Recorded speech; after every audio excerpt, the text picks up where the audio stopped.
గదులైన వారే గతించగా ధనమున్న వారే మరణించగా ఎన్నతగని వారమైన మమ్ము కనికరించావు మా దినములు పొడిగించి సజీవులుగా ఉంచావు ఎన్నతగని వారమైన మమ్ము కనికరించావు మా దినములు పొడిగించి సజీవులుగా ఉంచావు ఇశ్రాయేలు కాపరి నీకే స్తోత్రము నిన్నే అనుసరింతును జీవితాంతము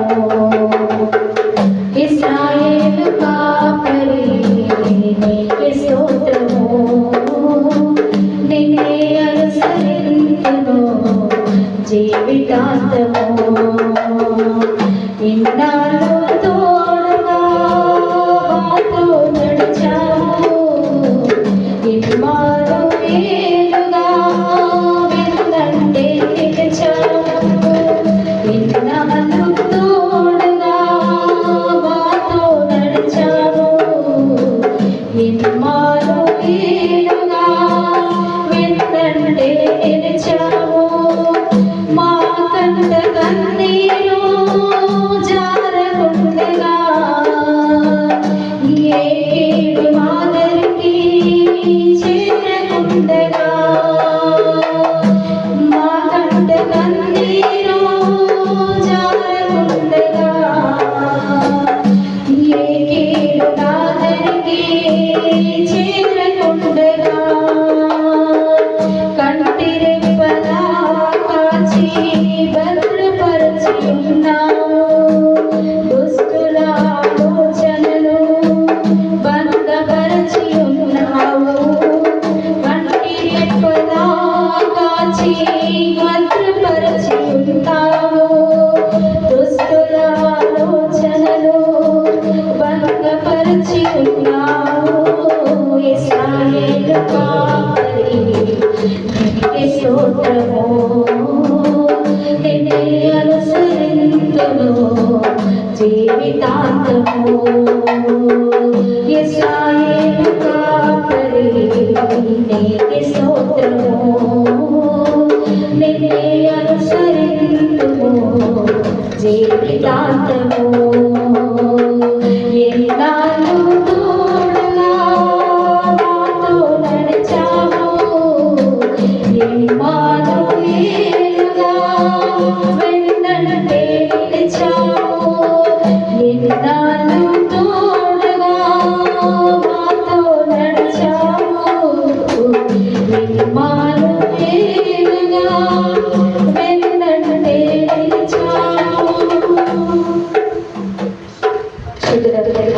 కలిగిన గొప్ప దేవ మీ ఘనమైన నామాన్ని బట్టి నాయన మీకు వందనాలు స్తోత్రాలు చెల్లిస్తున్నాను నాయన స్తుతికి పాత్రుడవు మా ఆరాధనకు యోగ్యుడైన దేవ మీకు వందనాలు స్తోత్రం చెల్లిస్తున్నాం అన్ని నామాల కంటే పైనామం కలిగిన వాడని స్తోత్రము నాయన అత్యున్నత సింహాసనం మీద ఆసీనుడమైన తండ్రి మీకు వందనాలు మొదటి వాడవు కడపటి వాడ వృత్తం చేయడానికి లేచిన మా దేవ మీకు వందనాలు స్తోత్రం చెల్లిస్తున్నాము నాయన తండ్రి ఇదిగో ప్రభా గతించిన రోజులన్నీ ప్రభా నెలలన్నీ ప్రభా నీ కృపలో నీ రెక్కల నీడల నన్ను మమ్మల్ని అందరినీ కంటికి రెప్పలాగా మీరు కాచి కాపాడినందుకు మీకు వందనాలు స్తోత్రం చెల్లిస్తున్నాం గడిచిన 5 మాసములు దేవా తండ్రి నీ రెక్కల నీడలో ప్రభా మమ్మల్ని ఉంచినందుకే మీకు వందనాలు గనులైన వారు ఎంతో మంది గతించిపోయినారు ప్రభా తండ్రి మనుషులముగా తండ్రి మేము జ్ఞాపకం చేసుకోవడానికి మేము ఏ పాటి వాడము ప్రభా తండ్రి అయినప్పటికీ నీ కేవలం నీ కృప చేత మమ్మల్ని బ్రతికించి నీ జ్ఞాపకంలో మమ్మల్ని ఉంచిన విధానం బట్టి మీకు వందనాలు ఈ రోజున ఈ క్షణం వరకు ప్రభా మమ్మల్ని సజీవంగా పిలిచినందుకే మీ కృతజ్ఞతలు స్తోత్రాలు చెల్లిస్తున్నాము నాయన మీ ప్రేమకు మీ కనికరానికి మీ దగ్గర రక్షణాన్ని వెలిగించగలిగిన తండ్రి స్తోత్రం నాయన. లోకంలో మమ్మల్ని ఏర్పాటు చేసుకుని ప్రభా, నిబిడలుగా చేసుకొని సొత్తుగా చేసుకొని ప్రభా, పరిశుద్ధమైన నిష్కలంకమైన మళ్ళీ అమూల్యమైన రక్తం చేత మమ్మల్ని కడిగి విమోచించి నిబిడలుగా మమ్మల్ని చేసుకున్న విధానం బట్టి మీకు వందనాలు. నీ గొప్ప రక్షణను మాకు ఇచ్చినందుకే మీకు స్తోత్రాలు చెల్లిస్తుంటున్నాము ప్రభా. తండ్రి దేవాలయం మాకు దేవుడిగా ఉన్నందుకే మీకు వందనాలు చెల్లిస్తుంటున్నాము ప్రభా. విడువక మాయన కృప చూపుతున్నందుకే మీకు స్తోత్రం. శాశ్వతమైన ప్రేమతో మమ్మల్ని ప్రేమిస్తున్నందుకే మీకు కృతజ్ఞతలు చెల్లించి ప్రభా, తన సమయం కుటుంబాలుగా మీ సన్నిధిలో చేరి సంఘముగా తను చేరి స్తుతించే కృపనిచ్చిన వ్యక్తిగతంగా తను ఎన్నో ప్రభావ తన అనారోగ్య పరిస్థితులు వచ్చినప్పుడు కుటుంబ జీవితంలో మీ సన్నిధిలో మొదలుపెట్టినప్పుడు మీరు ఇచ్చిన స్వస్థతను బట్టి మీకు వందనాలు స్తోత్రాలు చెల్లించుకుంటున్నావా. తను మీకు చేసిన మేళ్ళన్నింటినీ తలపోసుకుంటూ మరొకసారి మీ కృతజ్ఞతలు చెల్లించి ఏమీ రుణం తీర్చలేక మమ్మల్ని మేము తగ్గించుకుని మీ ఘనమైన నామం నేర్చుకుంటూ ఘనపరుస్తున్నాను. ఈ కొద్ది స్తుతి ఆరాధన మీకే సమర్పించుకుంటున్నాను. మాతో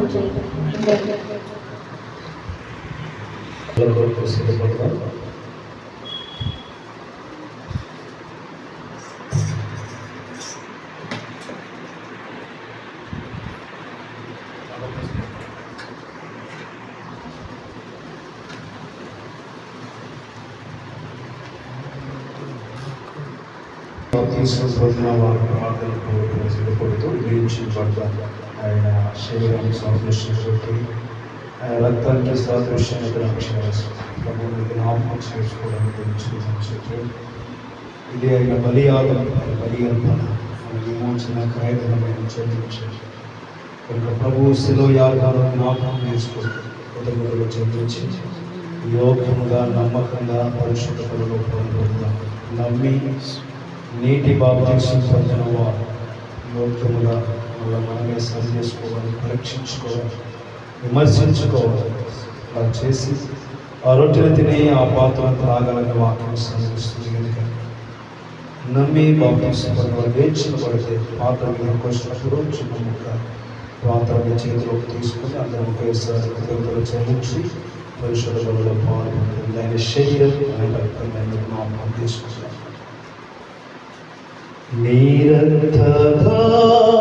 నిరర్థధారలీలా పాపికాశ్రయమీచును నిరర్థధారలీలా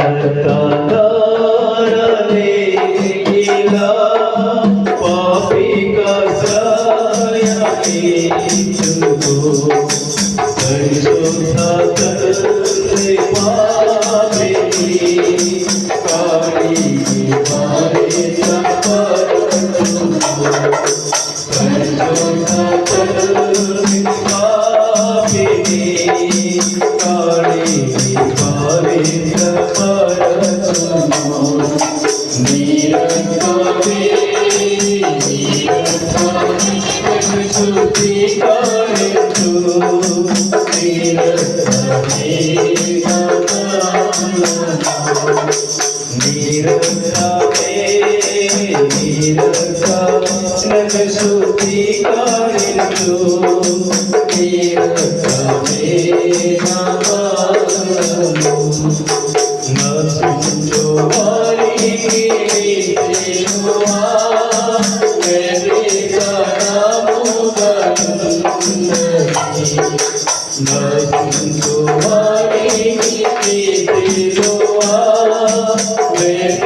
రొట్టె కానీ ద్రాక్షరసంగా కాకపోతే ఇంటికి వచ్చి తీసుకోండి.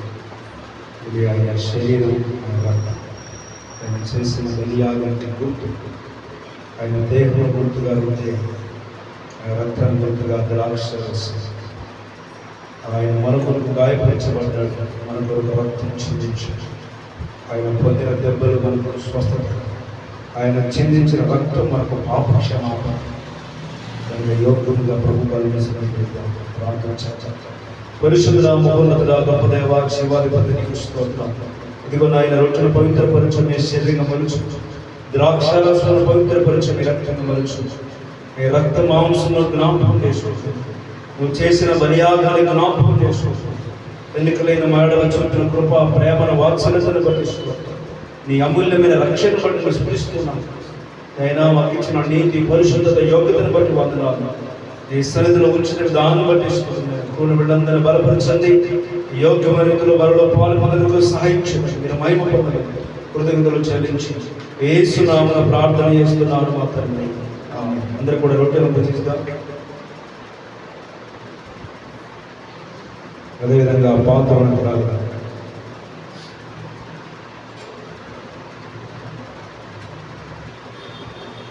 నిన్ను వెంబడించు సైతాను, నన్ను వేదారించు సైతాను, నన్ను వెంబడించు సైతాను, నన్ను వేదారించు సైతాను, తునువాడేది నిరాత్మమే, గాయించేది నిరాత్మమే, తునువాడేది నిరాత్మమే, గాయించేది నిరాత్మమే, నిరాత్మమే,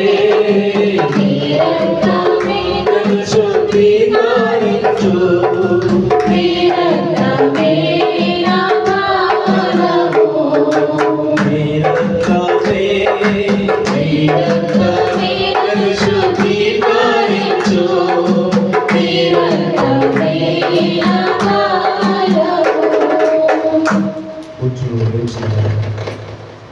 కూర్చున్న వారు లేచిన ప్రభుత్వం ప్రభు మన కొరకు లోకానికి రక్షకుడుగా దిగివచ్చి తన ప్రాణాన్ని అర్పించాడు సెలవులో. మన పాపముల కొరకు, మన అతిక్రమముల కొరకు, మన దోషముల కొరకు ఆయన గుర్తుపడ్డాడు, గాయపరచబడ్డాడు. సెలవులో మన కొరకు చనిపోయాడు, సమాధి చేయబడ్డాడు, తిరిగి మూడో రోజున మృత్యు చేయడానికి లేచాడు. నమ్మని వారు నమ్మి రక్షణ పొందండి. పాప క్షమాపణ పొందడం గొప్ప భాగ్యం. పరలోకపు ఆధిక్యత కలుగుతుంది, నీతి, పరిశుద్ధత కలుగుతుంది. ఇక్కడ నమ్మిన వారు విశ్వాసంలో బ్రతుకుదాం. ప్రభు కొరకు కనిపెడతాం. ప్రభు రాబోతున్నాడు త్వరగా. ఇంకా సంఘం వెలుపల ఎందరూ నశించిపోతున్నారు. అందరి రక్షణ కొరకు ప్రార్థించాలి. పరమ తండ్రి నీకు స్తోత్రాలు. ఇంతవరకు నీ పరిశుద్ధ వాళ్ళ ఆరాధనలో పాల్పొంది కృపను మనకించాలి. అయినా పాల్పొందిన ప్రతి బిడ్డను బట్టి శుద్ధిస్తున్నాను. ఇంకా రక్షణ పొందని బిడ్డలు కూడా ఉన్నా వారికి మారు మనసు, పాప క్షమాపణ, పశ్చాత్తాపాన్ని కలిగించుడు. ఆయన మారు మనసు పొంది రక్షణ పొందులకు సహించి సంఘములో చేర్చబడి అనుభవం దయచి నీ ఆత్మాభిషేకము దయచేదని ప్రార్థిస్తున్నాను. అయినా నీకు స్తోత్రం. పాల్పొందిన ప్రతి బిడ్డను దీవించి విధేయతలో ఉన్న వారిని జ్ఞాపకం చేసుకుంటున్నాను. అయినా నీ రాజ్యంలో ఎదురు చూసే బిడ్డలు, కనిపెట్టే బిడ్డలుగా ఉండకు సహాయించు. సిద్ధపాటు కలిగిన బిడ్డలుగా ఉండకు సహాయించు. నేను ఇంకా సంఘ వెలుపల ఎందరో ఈ మాటలు వింటున్నారు కానీ గ్రహింపలేకపోతున్నారు. అందరికీ నీ రక్షణ సువార్త వినిపించి నీ సార్వత్రిక సంఘంలో నడిపించండి. మీ పాదాలు వరకు ఇంతవరకు ఇచ్చిన కృపను బట్టి వందనాలు చెల్లించి యేసు నామమున ప్రార్థన చేస్తున్నాను మా తండ్రి. నిలబడినప్పుడు పాట పాడుతున్నప్పుడు మన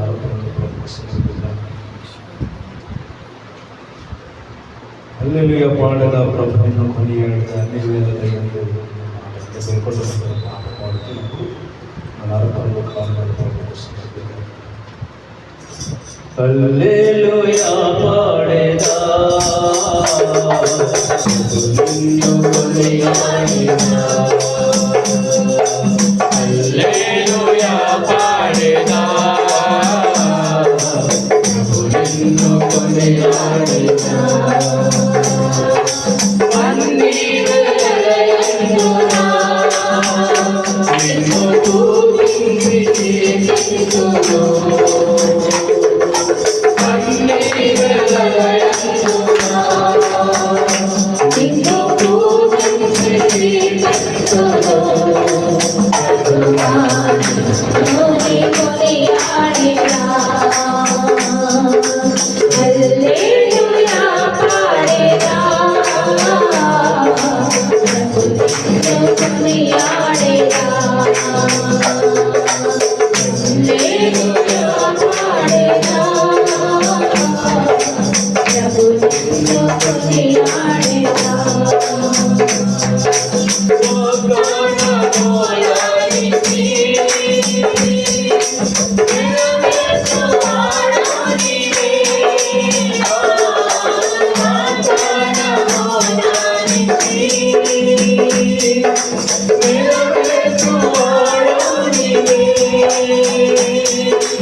చిరముగా మరింతును.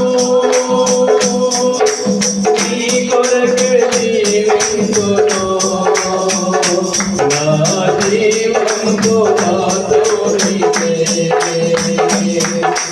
నీ కొరకు జీవింతును. నా జీవంతో నాతో నీవే.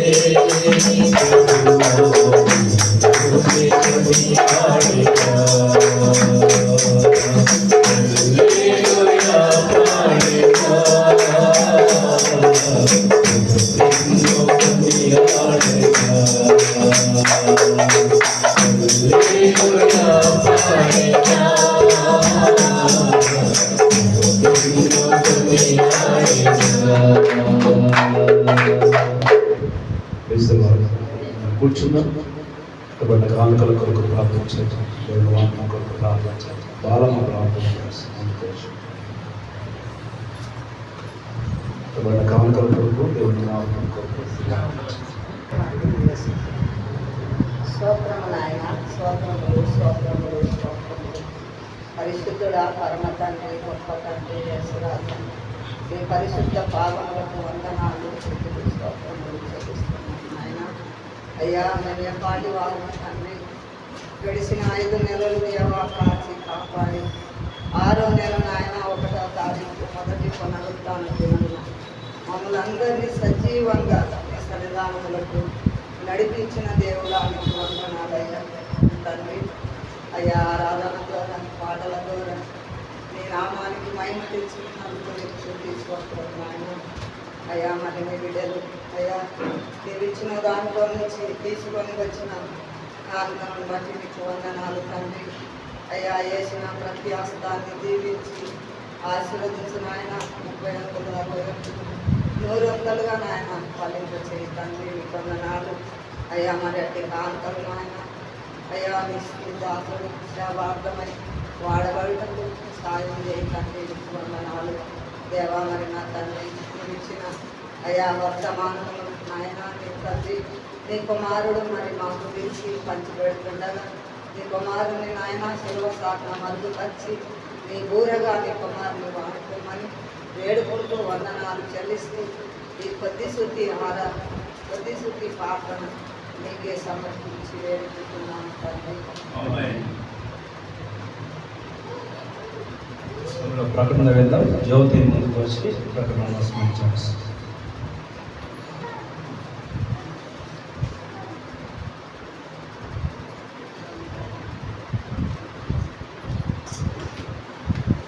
సంఘ ప్రకటనలు గమనిద్దాం.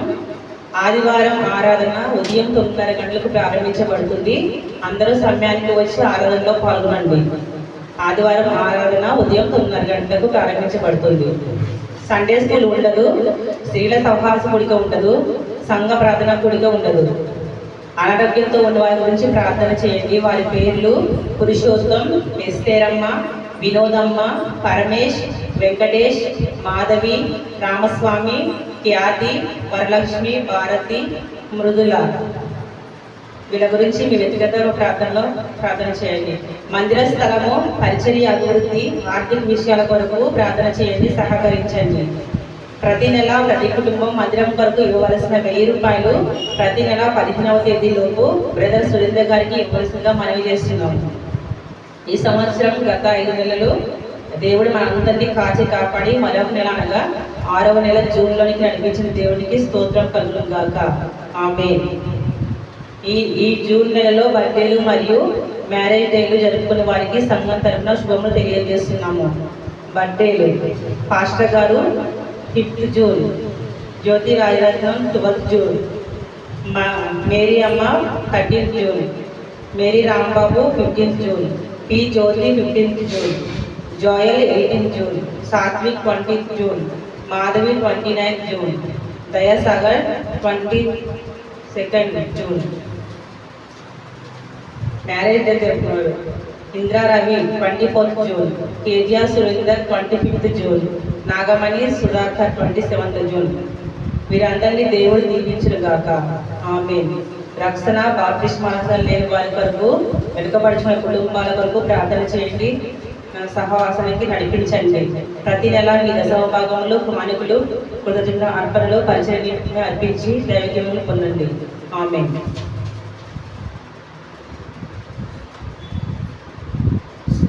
సాక్షి చెప్పదలుచుకుంటే సమయం.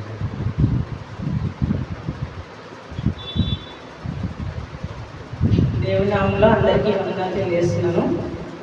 నా సాక్ష్యం ఏంటంటే, నా భర్త గురించి జాబ్ అయినప్పుడు ప్రార్థనలో పెట్టాము. సంఘం అంతా ప్రార్థన చేసింది. ఉదయకాల ప్రార్థనలు అయితేనేమి, పాస్టింగ్ ప్రార్థనలు అయితేనేమి, వ్యక్తిగతంగా అయితేనే ప్రార్థన చేశారు. ఏ కంపెనీలో అయితే మేము జాబు ఆశించామో అదే కంపెనీలో జాబ్ వచ్చింది రాజరత్నంకి. దేవుడు చేసిన ఈ గొప్ప పిల్లలకి దేవుడికి వందనాలు చెల్లిస్తున్నాను. 29th జాయిన్ అయ్యాడు. కొంచెం సర్టిఫికెట్ వెరిఫికేషన్ చాలా భయపడ్డాము. ఒకసారి పెట్టంగానే ఆగిపోయింది. మళ్ళీ మొన్న నెలలో అప్లై చేసాము. అప్పుడు ప్రార్థన చేసుకున్నాము. బలంగా దేవుడు విన్నాడు. ఆ కంపెనీలో జాబ్ వచ్చింది. చేసిన ఈ గొప్ప పని దేవుడికి వందనాలు చెల్లించుకుంటున్నాను. ప్రార్థించే సంఘం అంతటికి వందనాలు. పాస్టర్ గారికి, పాస్టర్ గారికి కూడా వందనాలు తెలియజేసుకుంటున్నాను. ఈ చిన్న సాక్ష్యం దేవుడి నుంచి ఆశీర్వదించిన దాకా. ఆమేన్.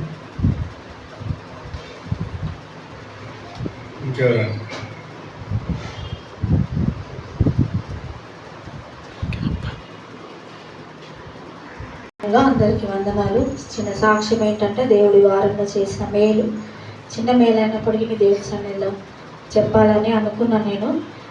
ఏంటంటే, పోయిన ఆదివారం అద్వితి బాగానే ఉంది. అద్వితి తర్వాత రాత్రి 1 గంటకి, దినమంతా బాగానే ఉంది. పోయిన ఆదివారం రాత్రి 1 గంటకి వామిటింగ్స్ స్టార్ట్ అయింది. సడన్గా ఆమెకు రాత్రి నిద్రలో లేచి వామిటింగ్స్ చేసింది. 1 గంట నుంచి మళ్ళీ ఉదయం 5 మన ప్రార్థన ఉదయకాల వరకు వామిటింగ్స్ అయితేనే ఉన్నాయి సివియర్గా. 15 నిమిషాలకు ఒకసారి, 10 నిమిషాలకు ఒకసారి పడుకుంటుంది, పాలు తాగుతుంది, వామిటింగ్ చేస్తుంది. చాలా భయం వేసింది. కానీ ప్రార్థన చేస్తూ ఆ రాత్రి అంతా ఆ విధంగా గడిపినాము. తర్వాత తెల్లవారుజామున ఆ బిడ్డకు నిద్ర పట్టింది. తర్వాత నిద్రలో వామిటింగ్స్ తగ్గిపోయిన తర్వాత మళ్ళీ ఉదయం చూస్తే బాగా జ్వరం ఉండే. తర్వాత జ్వరం కోసం కూడా ఆ విధంగానే ఉండే. తర్వాత మళ్ళీ నెక్స్ట్ డే మళ్ళీ మోషన్స్ స్టార్ట్ అయినాయి. మోషన్స్ ఎట్లా అంటే, ఆమెకు ఎంత సిక్కు, ఆమె పుట్టినప్పటి నుంచి కూడా అంత సిక్కు కాలే ఎప్పుడు కూడా. చాలా బలహీనం అయిపోయింది. మోషన్స్ కూడా ఏంటంటే 10 నిమిషాలకు ఒకసారి అట్లా తీసుకెళ్ళి వాష్ చేసుకొని వస్తున్నాను, ఇక్కడికి వచ్చేలోపే మళ్ళీ వస్తుంది అంటుంది. అంత వీక్ అయిపోయింది. అట్లా ఉన్నప్పుడు ఇంకా ఏం చేయలేక మేరీకి కూడా ఫోన్ చేసిన. నేను మేరీకి ఫోన్ చేస్తే అది మెడిసిన్ పెట్టింది. అది పెట్టిన తర్వాత తీసుకొని వచ్చినాము.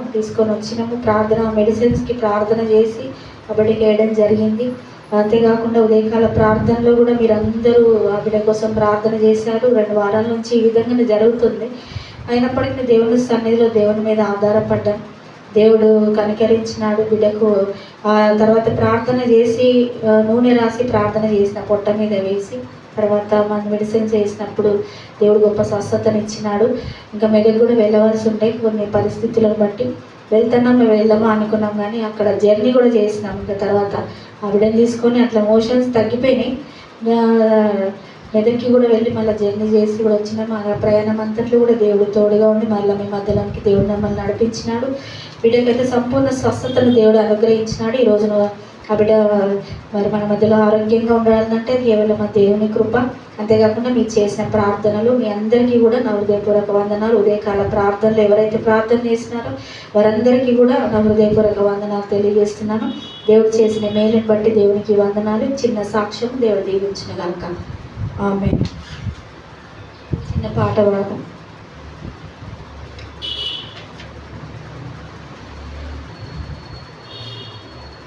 ఆపత్కాలమునా తన పర్ణశాలలో దాచును, తన గుడారపు మాటున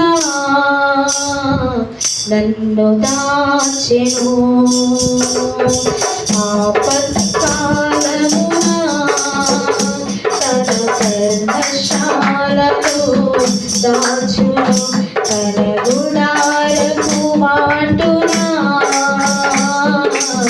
నన్ను దాచెను. ఆశ్రయ దుర్గముపై నన్ను ఎక్కించెను. ఆశ్రయ దుర్గముపై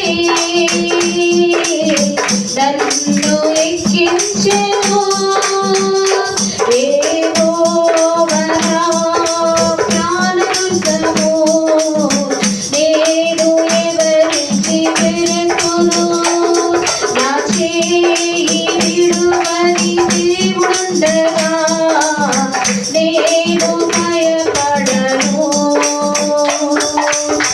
ఆపత్కాలమున తన పర్ణశాలలో దాచును తన గుడారపు వాటున నన్ను కాచెను. హల్లెలూయా.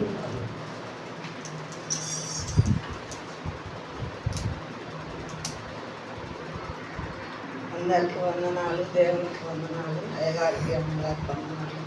నా సాక్ష్యం ఏంటంటే ఎందుకో ఊరికే బాగా ఒళ్ళంతా దుర్దలేసింది, ఏమైందో తెలియదు. ఎక్కడ గోకితే అక్కడ రక్తం వస్తుంది, కాయలు లేక గుళ్ళలు లేక పోయి రక్తం వచ్చేస్తుంది. అసలు నెమ్మది లేదు. ఎప్పుడు దురద పెడితే ఎట్లుంటుందో ఇంకా చాలా చాలా వరకు చెప్పాల్సిన పని లేదు. అయితే అయ్యగారికి వచ్చి ఆయిల్ తీసుకుపోయి ప్రార్థన చేయించుకొని ఆయిల్ తీసుకుపోయినా అది రుద్దుకున్న తర్వాత తగ్గిపోయింది. అందుని బట్టి దేవుడికి వందనాలు, అయ్యగారికి వందనాలు. ఇంకో సాక్ష్యం ఏంటంటే చిన్న సాక్ష్యమే కదా, ఇది చెప్పేది ఎందుకు అని అనుకున్నా, కానీ అది ఎప్పుడు మనసులోకి వస్తుంది. దేవుడు చేసిన మేలు కదా, ఎప్పుడెప్పుడు మనసులోకి వస్తుంది. చెప్పన్నట్టుగా మనసులోకి వస్తుంది. అయ్యగారు అంటుంటాడు, చిన్నదైనా పెద్దదైనా సాధ్యమే, దేవుడు చేసిన కార్యం దేవుడి సన్నిధిలో పంచుకోవాలంటాడు. ఆ మాట గుర్తొచ్చింది. ఒకరోజు ఈ నెలలోనే ఒకరోజు ఏమైందంటే మేము వ్యాపారం చేసుకొని ఇంటికి పోయినాం.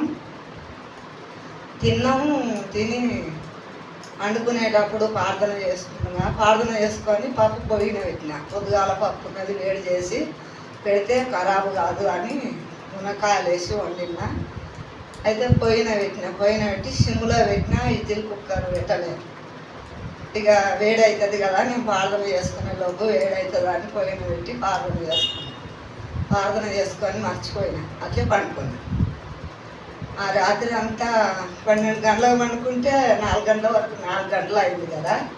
ఆ రాత్రి అంతా ఆన్లోనే ఉంది, గ్యాస్ ఆన్లోనే ఉంది. పప్పు మునకాయలు మొత్తం మాడి దానికి అంటుకపోయినాయి. అది ఇడ్లీ కుక్కర్ పెట్టలేదు.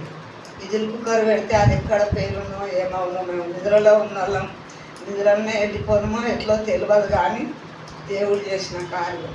మాకు దగ్గు రాలే, అది ఘాటు రాలే, ఏం రాలే. పండుకొనే ఉన్నాము. తెలంగాణ లేచి స్టవ్ కాడికి వచ్చి చూస్తే స్టవ్ వెలుగుతుంది. వామ్మో ఏంది ఇట్లా అయింది, నేను రాత్రి పెట్టినా మర్చిపోయినా అని స్టవ్ బంద్ చేసి తీసి చూస్తే ఏం లేదు దాంట్లో. తండ్రి నీవెంత గొప్ప దేవుడు అయ్యా, రాత్రి అంతా మమ్మల్ని కాచినావు. నువ్వు రోజంతానే అనుకున్నా కానీ ఎప్పుడు నువ్వు నిద్రపోక కునుకక నువ్వు మెరికతోనే ఉండి మమ్మల్ని కాపాడుతున్నావు దేవా అని అక్కడే నిలబడి దేవునికి వందనాలు చెల్లించుకున్నా. కళ్ళకు నీళ్ళు వచ్చినాయి. కానీ దేవుడు ఇంత గొప్ప దేవుడు, మా పట్ల ఇన్ని కార్యాలు చేస్తున్నాడు. కానీ మేము ఎప్పుడో మర్చిపోతాం దేవుడు చేసిన కార్యాలు అని సాక్ష్యం చెప్పుదాము అనుకున్నా. ఆ వారం కుదరలేదు. ఇంకా అది అట్లనే వెనక్కి వెళ్ళిపోతుంది. మళ్ళీ గుర్తుకు వస్తుంది చెప్పాలి దేవుడు చేసిన కార్యం. ఆ రోజు దేవుడు కాపాడకపోతే మేము ఇప్పుడు కనపడేవారిమా, మేము అందులో తిరిగేవారిమా అనిపిస్తుంది. మనసు ఎందుకు చెప్పవు అన్నట్టుగా అనిపిస్తుంది. అందుని బట్టి దేవునికి వందనాలు. అయ్యగారి ప్రార్థనలు ఎప్పుడు సంఘ కాపరి ప్రార్థనలు అంట ఎప్పుడు కాపుదలుగా ఉంటాయంట. అందుని బట్టి దేవునికి వందనాలు. మీరందరూ మా కొరకు ప్రార్థన చేస్తున్నారు. మీ అందరికి వందనాలు, దేవుడికి వందనాలు, అయ్యగారికి అమ్మగారికి అందరికీ వందనాలు. ఈ చిన్న సాక్ష్యం దేవుడు దీవించును గాక.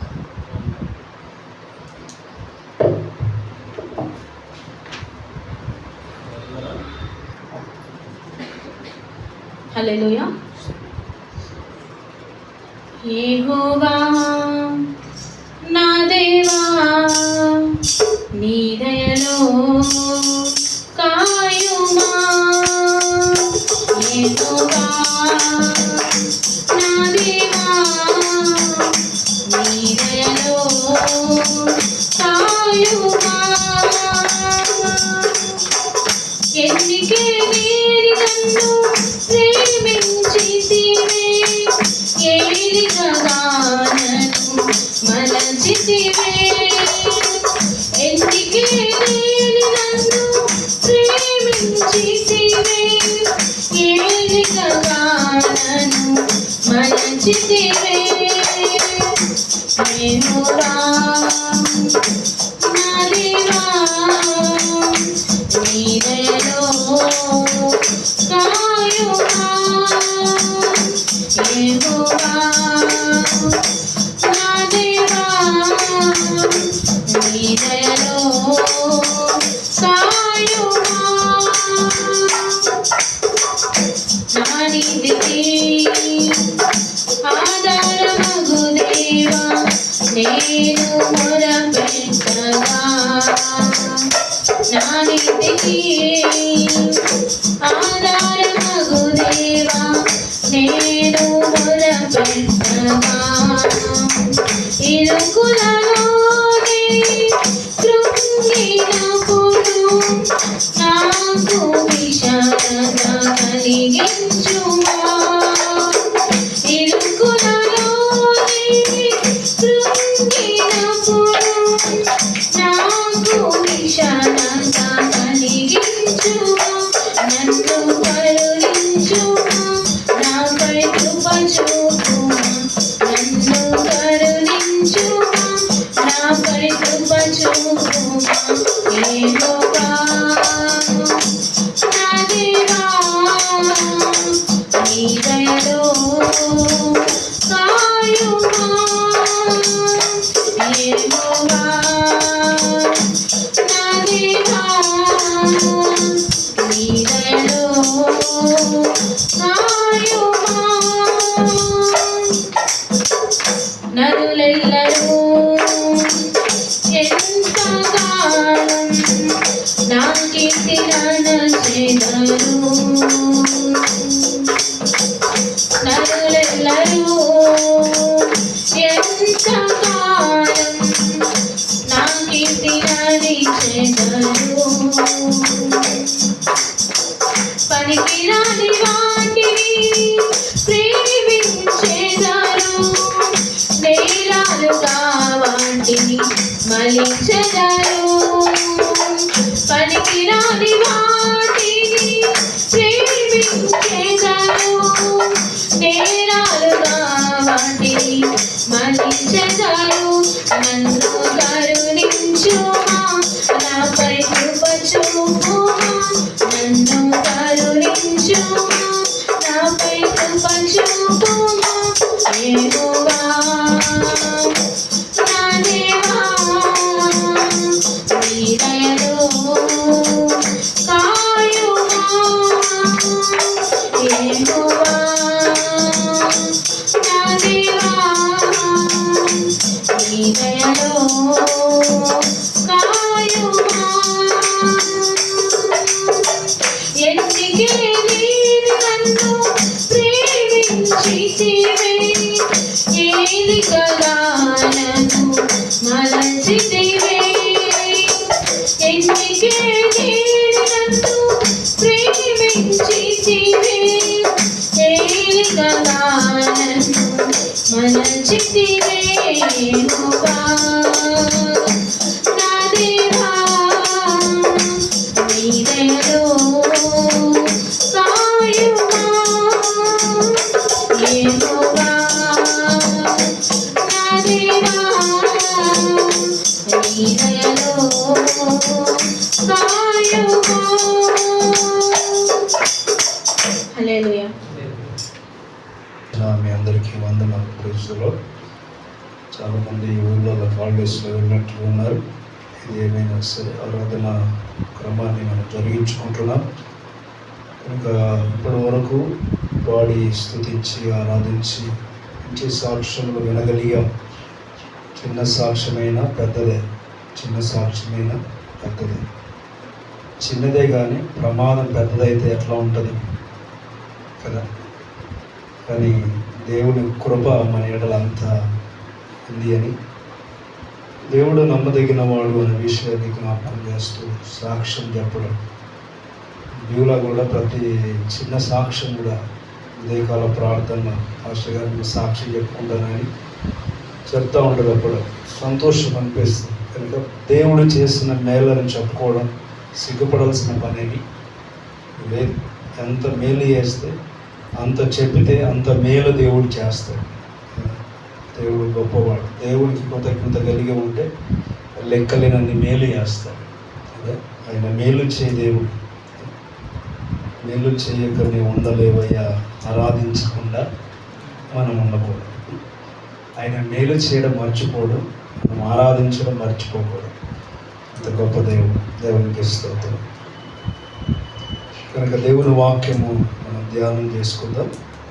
పోయిన వారం కొంత అనారోగ్యత బలహీనత కలిగి కొంత అంటే వాక్యము చెప్పలేకపోయాం. వేరే సహోదరుడు మన మధ్యలో వాక్యాన్ని షేర్ చేసుకున్నాడు.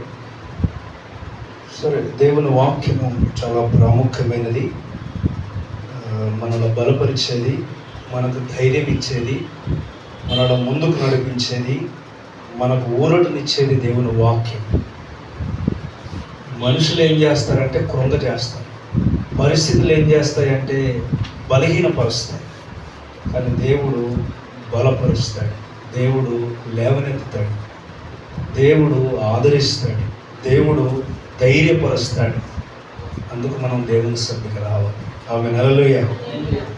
ఒకవేళ నిట్టూర్పులో ఉన్నామా, బలహీనతలో ఉన్నామా, కృంగిపోయి ఉన్నామా, దేవుని సన్నిధిలోనే మనకు ఆధారం, దేవుని సన్నిధిలోనే ఆశీర్వాదం. అందుకే కీర్తన భాగాలు ఈ మధ్యకాలంలో చదువుతున్నప్పుడు దావీదు చేసిన ప్రార్థన ఎంత బలమైనది.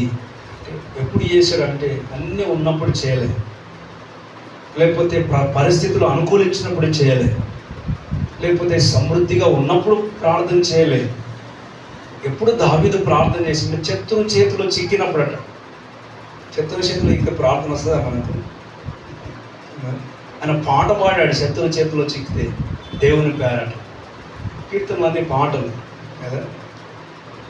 శత్రువుల మధ్యలో ఉన్నప్పుడు ప్రార్థన చేశాడు, శత్రువుల చేతిలో చిక్కినప్పుడు పాటలు పాడాడు, శ్రమలు అధికమవుతున్నప్పుడు దేవుని ఆరాధించాడు, దేవుని ఆరాధించాడు. అందుకే దావీదు అంటాడు, నేను ఆయనకు మొరపెట్టాను కనుక నా ఆపదల నుండి దేవుడు విడిపించాడు. ఇప్పుడు నేను నిబ్బరం కలిగి ధైర్యంగా ఉన్నాను. నిబ్బరం కలిగి శత్రువుల మధ్యలో నిబ్బరం కలిగి ధైర్యంగా ఉండగలిగాడంటే కేవలం దేవుని బట్టే, ఆయన నామమును బట్టే, ఆయన ప్రార్థించుకుని బట్టే. ఒకవేళ అదే కనుక ఆధారం లేకపోతే కదా, దావీదు అంటాడు, మనుషులు మనల్ని ప్రాణంతోనే మింగేస్తారు. మనుషులు ఎలా మింగేస్తారు? బ్రతికుండగానే మింగేస్తారు. అక్కడ అంటాడు, వృషభుల మధ్య నేను పడుకున్నాను, కదుమ సింహముల మధ్య, కోపోద్రేకుల మధ్య నేను ఉన్నాను అంటాడు 57వ కీర్తనలో. ప్రేమైన దేవుని బిడ్డలారా, కనుక దేవుడు మనకు ఆదరణకరంగా, దేవుడు మనల్ని ఊరడించేవాడుగా, దేవుడు మనల్ని ఆశీర్వదించేవాడుగా, దేవుడు మరొకసారి మనల్ని పురికొల్పడానికి, మరొకసారి ఉజ్జీంపజేయడానికే మనం దేవుని సరికి రాగలుగుతున్నాం. కనుక ఈ దినం రావడం చాలా సంతోషం. దేవునికి స్తోత్రం. అదే కాకుండా అశోక్ రావడం సంతోషం అనిపిస్తుంది నాకు. పోయిన వారం జాన్స్ అంటే కూడా చాలా సంతోషపడింది. నా కొడుకు వస్తే బాగుండి అట్లా కదా.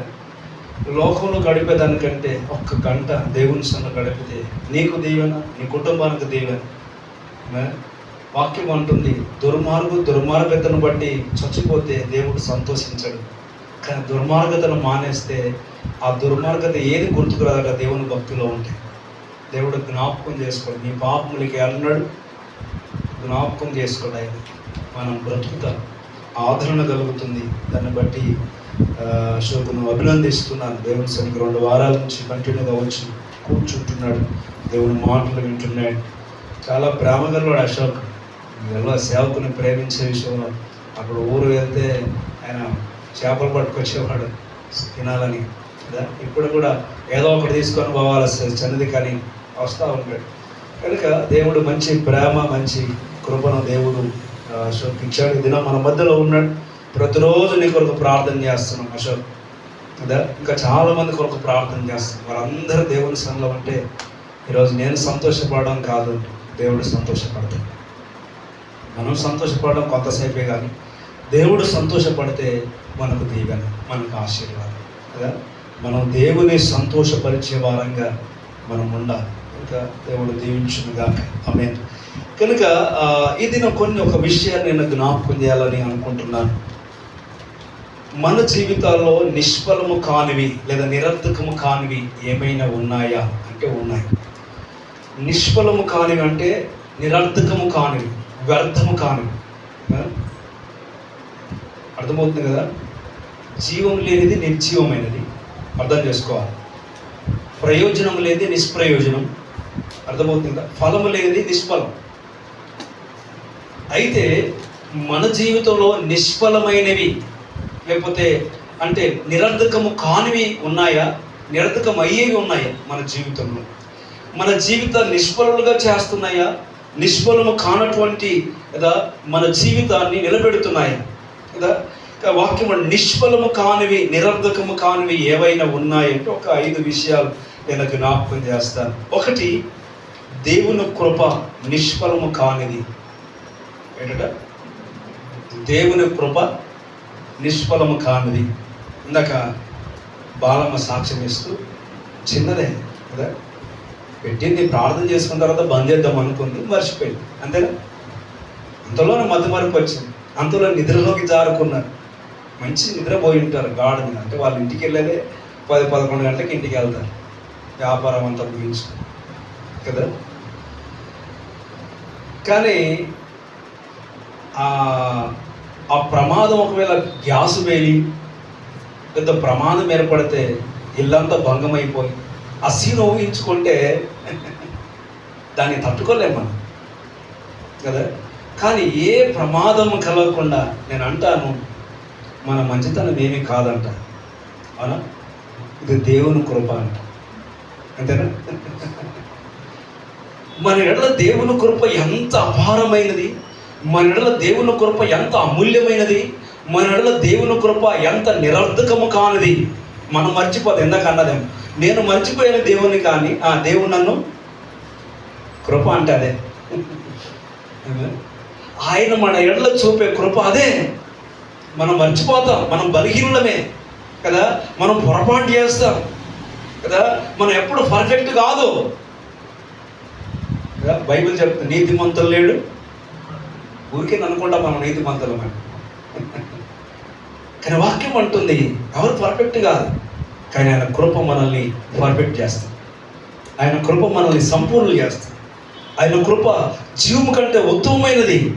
అపోస్తలుడైన పౌలు అంటున్నాడు, కొరింథీ మొదటి పత్రిక 15వ అధ్యాయం 10వ వచనంలో మాట రాస్తూ, దేవుని కృప నిష్ఫలము కానిది అనే మాట జ్ఞాపకం చేస్తుంది. చదువుతారా? మొదటి కొరింథీ పత్రిక, కొరింథీయులకు రాసిన మొదటి పత్రిక 15వ అధ్యాయం 10వ వచనం చదువు. కొరింథీ మొదటి పత్రిక 15వ అధ్యాయం. అయినను చూడండి, నేనేమై ఉన్నానో చూడండి, నేను ఏమై ఉన్నానో దేవుని కృప వలన ఉన్నాను. ఆయన కృప చూడండి, ఆయన కృప నాకు అనుగ్రహించబడిన ఆయన కృప నిష్ఫలము కాలేదు కనుక చూడండి, నిష్ఫలము కాలేదు, ఆయన కృప నా ఎడల ఉంది కనుక నేను ఇంకా ప్రభు కొరకు ప్రయాసపడుతున్నాను. అపోస్తలుడైన పౌలు అంటున్నాడు, నేను ఏమై ఉన్నానో ఆయన కృప వలనే. మనం ఏమనుకుంటున్నాం నేనంటే ఏమనుకున్నాం అంటారు. ఏముండదు, ఉండదు. ఏమైనా నా బలం ఏమనుకుంటున్నావు, నా సంపద ఏమనుకుంటున్నావు కదా. ఈ రోజున బైబిల్ చెప్పినట్టు కొందరు గుర్రాలను బట్టి, రథాలను బట్టి, కొందరు తమ బలమును బట్టి, లేకపోతే బలగమును బట్టి అతిశయపడుతున్నారు. మరి మనమైతే ఎవరిని బట్టి అతిశయపడాలి? కృపను బట్టి అతిశయపడాలి. హల్లెలూయా. అపోస్తలుడైన పౌలు అన్నాడు, దేవుడు నా ఎడల చూపిన కృప నిష్ఫలము కాలేదు. ఒకవేళ దేవుడు పౌలు పట్ల కృప చూపించకపోతే, పౌలు క్రూరుడండి. సౌలుగా ఉన్నప్పుడు కత్తి చేతబట్టి క్రైస్తవును నరికేవాడు.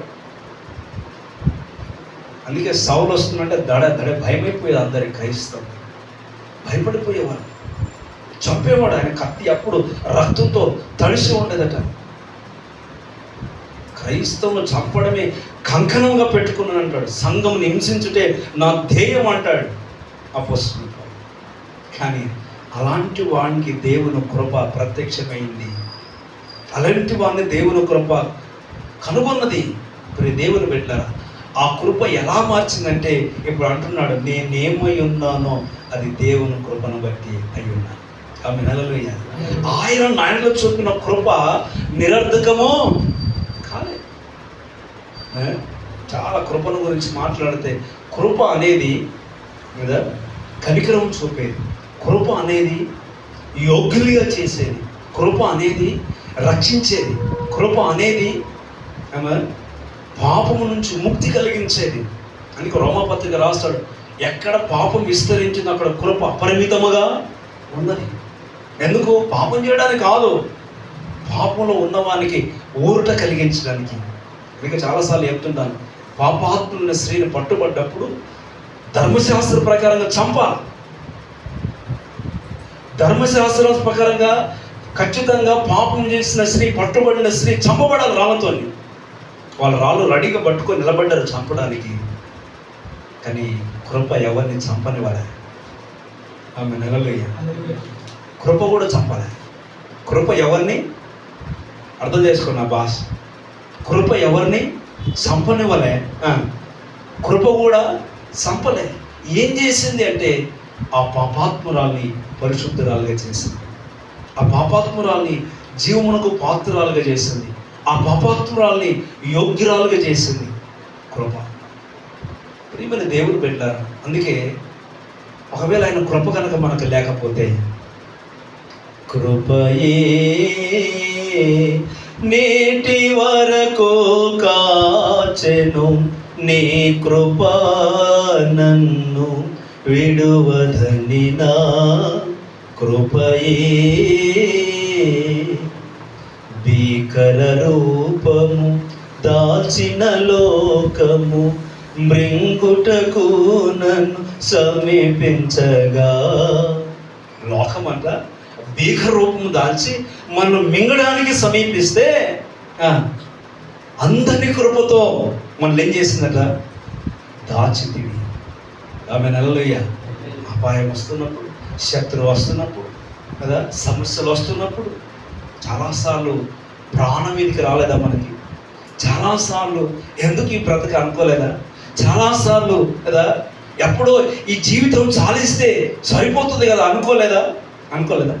కానీ దేవుని కృప ఎంతవరకు నడిపించింది. ఆమె నెలలోయ. దేవుని కృప మనల్ని బలవంతం చేసింది. దేవుని కృప మనకు అమూల్యమైనదిగా, జీవమైనదిగా, మనల్ని బలహీనపరుస్తున్నప్పుడల్లా, మనం కృంగిపోతున్నప్పుడల్లా, మనం దిగజారిపోతున్నప్పుడల్లా కృప దేవుని ఎదుట నిలబెట్టింది మనల్ని. ఆమె నెలలోయ. నేటి వరకు కృపనే మనల్ని కాపాడేది. కృప ఉత్తమమైనది జీవము కంటే అనే మాట. కృప ఆకాశము కంటే ఉన్నతమైంది అంటాడు కదా. కృప యుగయుగములు మన మీద ఉంటుంది అంటాడు. మెట్టలు తత్తలున్న పర్వతములు తొలగిపోయిన నా కృప నిన్ను విడిచిపోదు. ఎంత కృపయ్యా నీది. నీ కృప తప్ప వేరొకటి లేదయా, మనసులో నీ ఉంటే చాలయా. నీ కృప తప్ప వేరొకటి లేదయా, మనసులో నేనుంటే చాలయా. లమ్ముతో పాడండి. స్థితిలో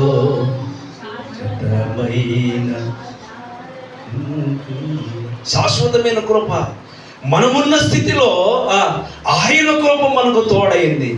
ఆమె హల్లెలూయా. ఎంత గొప్ప సంగతి కదా. ఆయన కృప ఎంత బలవంతమైనది, ఆయన కృప ఎంత విలువైనది, ఆయన కృప మనల్ని ఎంత రక్షించింది. ఆపదల్లో, కష్టాల్లో, నష్టాల్లో, రోగముల్లో, వ్యాధుల్లో, బలహీనతలో. ఎప్పుడు ఏమైతుందో తెలుస్తుంది. ఇప్పుడు బాగున్న వాళ్ళు మరో క్షణం కనబడతాయి. ఇప్పుడు ఆరోగ్యంగా ఉన్నారు, మరో క్షణం హాస్పిటల్లో ఐసీయూలో ఉన్నారని వార్తలు వినాల్సి వస్తుంది. వాక్యం అంటుంది, దేవుని కృప మన జీవితాల పట్ల ఎన్నడూ నిష్ఫలము కాలేదు. అయిందమ్మా? దేవుని కృప ఎన్నడూ మన ఎడల నిష్ఫలము నిరర్ధకము కాలే. ఇంకా కృప కాపాడుతూనే ఉంది. ఇంకా కృపాయుగంలోనే ఉన్నాం. ఇంకా కృప కింద పరలోకపు ఆధిక్యతలు మనకు కలుగుతున్నాయి. కృప ద్వారానే దేవుని సింహాసనం దగ్గరికి రాగలుగుతున్నాం. ఆ కృపనే పక్కకి వెళ్ళిపోయింది అనుకో, మనల్ని ఎవరు దేకేవాళ్ళు ఉన్నారు. అర్థమవుతుంది కదా? ఆ కృప ఒక్కటే ఆయన సన్నిధిలో నిలవచే భాగ్యాన్ని మనకి ఇచ్చింది. ఇక్కడ దేవుని బిడ్డ, ఇది కృపాకాలం. కృప నిరర్ధకము కాలేదు. కృప రక్షణార్థమై వచ్చింది. కృప సమాధానార్థమైనది. కృప మనల్ని యోగ్యులుగా చేసింది. కృప రక్షణ ఆనందాన్ని కలిగించింది. వెలుగును నింపింది మన జీవితంలో. వాక్యం అంటుంది కృప అమూల్యమైనది. అంటే మూల్యము చెల్లించలేని, అమూల్యమైనది, వెలకట్టలేనిది. ఆ కృప మన వెనువెంటనే ఉంది. అందుకే మనం ఏం చేస్తున్నాం? కాపాడబడుతున్నాం. అందుకే మనల్ని దేవుడు బ్రతికిస్తున్నాడు. అందుకే దేవుడు మనల్ని ఆదరిస్తున్నాడు. అపోస్తలుడైన పౌలు అంటాడు, అయ్యా నేనేమై ఉన్నానో నీ కృపను బట్టి అయి ఉన్నాను. నా ఎడల చూపిన కృప ఎన్నడూ నిష్ఫలము కాదు. నీకు ఎన్ని పట్ల అయిన నిష్ఫలం కాలే. ఎవరి పట్ల? ఆయన కృపను మనకు అనుగ్రహించాడు. ప్రేమల దేవుని బిడ్డలారా, కనుక వాక్యం అంటుంది నిష్ఫలము కానిది, నిరర్ధకము కానిది ఏదైనా మన జీవితంలో ఉంది అంటే అది దేవుని కృప. అందుకే దేవా నీ కృపకు నన్ను పాత్రం చేయి. దావీదు అంటాడు, నీ కృప నాకు చాలు. నీ కృప కింద నేను ఉన్నాను. నీ కృపలో నా కుటుంబం వరదిల్లాలి. పౌలు కూడా అంటాడు, నీ కృప నాకు చాలు. ప్రేమల దేవుని బిడ్డ, దేవుని కృప లేకపోతే మనం బ్రతకలేము. ఇందాక పాడుకున్నాం కదా, నీ ఉంటే నాకు చాలు యేసయ్యా, నీ వెంటే నేను ఉంటానేసయ్యా. ఎన్ని బాధలు ఉన్ననో, ఇబ్బందులు ఎదురైనను, ఎంత కష్టము వచ్చినా నిష్ఠూరమై. కొన్నిసార్లు నిష్ఠూరాలు అవుతాయి కదా, కొన్నిసార్లు బాధలు అవుతాయి, కొన్నిసార్లు నిందలు అవుతాయి, కొన్నిసార్లు అవమానాలు అవుతాయి. కానీ కృప లేకపోతే, ఆయన కృప లేకపోతే మనం ఏమైపోదామా? అసలు ఆలోచించండి. మన జీవితంలో ఆయన కృప ఎన్నడూ నిష్ఫలము కాలేదు. బాలయ్య బాలమ్మ వాళ్ళ జీవితం నేను వాళ్ళు ప్రభువులోనికి వచ్చినప్పటి నుంచి ఎరుగుతుంది. కదా, బాలమ్మ ఊరిలో ఉన్నప్పటి నుంచి.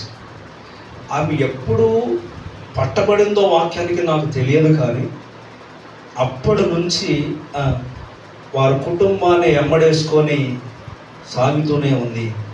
ఎన్నో కష్టాలు, ఎన్నో నష్టాలు, ఎన్నో ఒడిదుడుకులు చాలా భరించింది. నేను చూసిన బట్టి కాపరిగా సాక్ష్యం ఇస్తున్నాను. ప్రేమైన దేవుని బిడ్డారు, కానీ వారి ఎడమ దేవుని కృప నిరర్ధకం కాలేదు. అయినా అంచెలంచెలుగా ఎక్కడో ఉన్నారు, ఒకప్పుడు ఎక్కడో ఉన్నారు. దేవుడు ఒక స్థితిలోనికి దేవుడు తీసుకొచ్చాడు. అదేంటిదంటే దేవుని కృప. ఎవరినైనా సరే ప్రేమైన దేవుని బిడ్డారా, నేను చెప్పగలిగే సాక్ష్యం బట్టి చెప్తున్నాను. ప్రియమైన దేవుని బిడ్డలారా, దేవుని కృప మన ఎడల నిష్ఫలం కాలేదు. అది ఎన్నడూ నిష్ఫలం కాదు అని దేవుని కృపను గురించి చెప్పుకుంటున్నాం. రెండవది దేవుని వాక్యం. యెషయా గ్రంథం 55వ అధ్యాయం 11వ వచనం. యెషయా గ్రంథం 55వ అధ్యాయం 11వ వచనం. త్వరగా చదువు. నిష్ఫలముగా నా యొద్దకు మరలక అది నాకు అనుకూలమైన దానిని నెరవేర్చును. నేను పంపిన కార్యమును సఫలము చేయును. వాక్యము, దేవుని వాక్యము ఎన్నడూ నిష్ఫలము కాదు, అసలు నిష్ప్రయోజనం కాదు కదా. ఇక మత్తయి సువార్తలోనికి వెళ్తే 24వ అధ్యాయం అంటాడు, ఆకాశం భూమి గతిస్తుంది కానీ నా మాటలు గతిస్తాయా? గతిస్తాయి. ఇందాక బాలయ్యను బాలమ్మని జ్ఞాపకం చేసింది కదా. ఎప్పుడు ఎక్కడ దేవుని గురించి విన్నదో నాకు తెలియదు. ఎప్పుడు నేను ఆమె సాక్ష్యం వినలేదు, ఎక్కడ విన్నదో ఏమే. కానీ ఆ వాక్యము, ఏ వాక్యమైతే దేవుడై ఉన్నాడో, ఏ వాక్యం అయితే మాట్లాడాడో ఆ వాక్యము వారి జీవితంలో నెరవేర్చుకుంటూ వస్తున్నాడు. అంతేనా బాలయ్య గారు? ఆ వాక్యమే ఆ దేవుడు లేదా ఆ వాక్యం ఎప్పుడైతే మనకు అనుగ్రహించబడిందో ఆ వాక్యాన్ని బట్టి మనం పట్టబడ్డాం. నీవైనా నేనైనా వాక్యము లేకుండా ఎవరు ఇక్కడ రాలేము. ఆయన స్వరం వినకుండా, ఆయన మాట వినకుండా, ఆయన స్వార్థ వినకుండా కదా ఉన్నారు ఎవరైనా? ఎవరు లేము మనం కదా. ఆయన వాక్యము ఎన్నడూ నిరర్ధకము కాదు, నిష్ఫలము కాదు. ఆయన వాక్యం 100% 200% నెరవేర్చబడుతుంది. ఆమేన్, హల్లెలూయా. ఆయన నోట నుంచి పలికి ప్రతి మాట నెరవేర్చబడింది. ఆది కాండంలోనే మనం చూస్తే భూమి ఆకాశములు కలుగును గాక అంటే కలిగి, నేల కనబడును గాక అన్నాడు, వెలుగు కలుగును గాక అన్నాడు, సూర్యచంద్రులు కలుగును గాక అన్నాడు, పలు వృక్షాలు మొలిపించును గాక భూమి అన్నాడు, జంతువులు, జలచరాల, పక్షులు ఇవన్నీ కలుగును గాక అన్నాడు. నోటి మాట చేత వాక్కు నిరర్ధకము కాలేదు కదా. ఓం అంటారు శబ్దం, వాక్కు నిరర్ధకము కాదు. అందుకే యోహాను సువార్త 1వ అధ్యాయంలో ఆదియందు వాక్యముండెను, వాక్యము దేవుని యొద్ద ఉండెను, ఆ వాక్యమే దేవుడై ఉండెను. 14వ వచనం లేదా 12వ వచనంలో కృపా సత్య సంపూర్ణుడుగా మన మధ్యకు దిగి వచ్చాడు. ఆ వాక్యే, ఆయన వాక్యము ఎన్నడూ నిరర్ధకము కాదు, నిష్ఫలము. ఒక్కసారి దేవుడు మాట్లాడితే తరాలు గడిచిన, యుగాలు గడిచిన, ఏళ్ళు గడిచిన ఆయన వాక్యం నెరవేర్చడానికి ఇష్టపడతాడు. అది అబ్రహాము జీవితంలో మనం చూస్తాం, భక్తుల జీవితాల్లో చూస్తాం, మన జీవితాల్లో కూడా ఆయన వాక్కును మనం కలిగి ఉంటే. నాకు తెలియదు, ఫోటోలు మాట్లాడో తెలియదు, కానీ వాక్యం అయితే నీతో మాట్లాడుతుంది. అంతేనా? కొంతమంది మంచి మంచి ఫొటోస్ పెట్టుకుంటారు, మంచి మంచి డెకరేట్ చేసుకుంటారు. ఆ ఫోటోలు ఏం సందేశం ఇస్తారో నాకు తెలియదు, కానీ ఒక వాక్యం నీ ఇంట్లో రాసుకో, ఒక వాక్యం నువ్వు పెట్టుకో. ఆ వాక్యము చదివే వానితో మాట్లాడుతుంది. వినయ్య వారి జీవితాన్ని ప్రభావితం చేస్తుంది. ఆ వాక్యము వారి జీవితంలో జీవాన్ని నింపుతుంది. వాక్యం అంటుంది ఇక్కడ, వాక్యము ఎన్నడూ నిష్ఫలము కాదు అంటాడు ప్రసంగి గ్రంథంలో. ఆహారము నీళ్ళ మీద వేయండి, అది మరలా వస్తుందట. నేల మీద విత్తనాలు వేయండి, మరలా పంట వస్తుంది. వాక్యం కూడా అలాంటి వెదజల్లితే పంటను వస్తాయి. వాక్యం అనేక జీవితాన్ని ప్రభావితం చేస్తుంది. వాక్యము ఎన్నటికైనా అది మరువబడకుండా మరలా దాని ఫలితాన్ని చూపిస్తుంది. నేను దేవుని బిడ్డలారా, లోకంలో ఉన్న ఆశలు, లోకంలో ఉన్న ముచ్చట్లు, లోకంలో ఉన్న అన్నీ కూడా నిరర్థకమైపోతాయి. మనం చూస్తున్నవన్నీ నిరర్థకమైపోతాయి. కానీ దేవుని వాక్యము శాశ్వతంగా ఉంటుంది. నిష్ఫలము కానిది శాశ్వతంగా ఉండేది. నిష్ఫలము కానిదంటే ప్రయోజనకరమైనది అని అర్థమవుతుంది. ఇప్పుడు దేవుని బిడ్డ, మొదటిది దేవుని కృప నిష్ఫలము కానిది, రెండవది దేవుని వాక్యము నిష్ఫలము కానిది, మూడవది ఉపదేశములు, దేవుని ఉపదేశం. యోబు గ్రంథం 42వ అధ్యాయం 2వ వచనం ఆ మాట కనబడుతుంది చూడండి. యోబు గ్రంథం 42వ అధ్యాయం 2వ వచనం.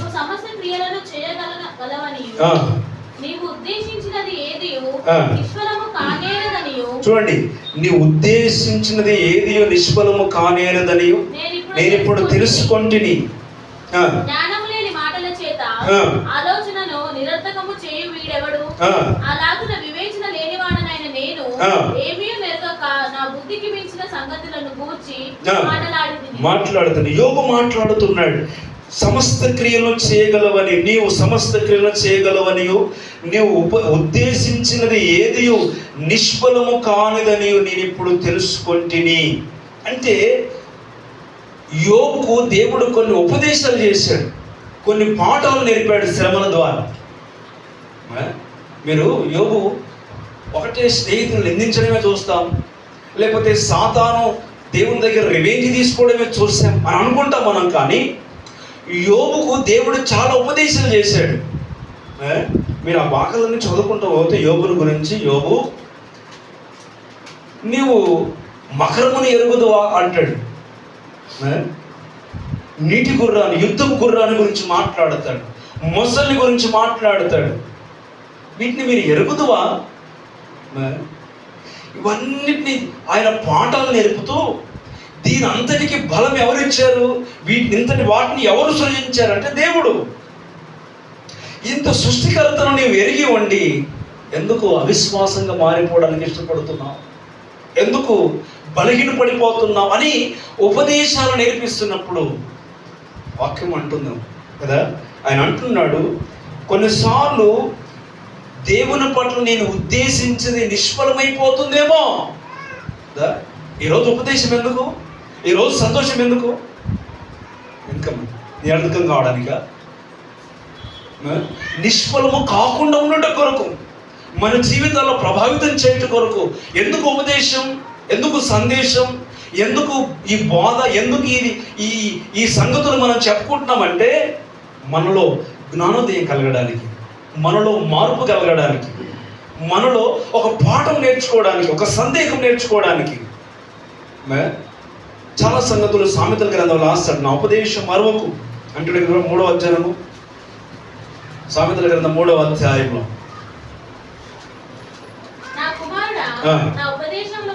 మరవకము.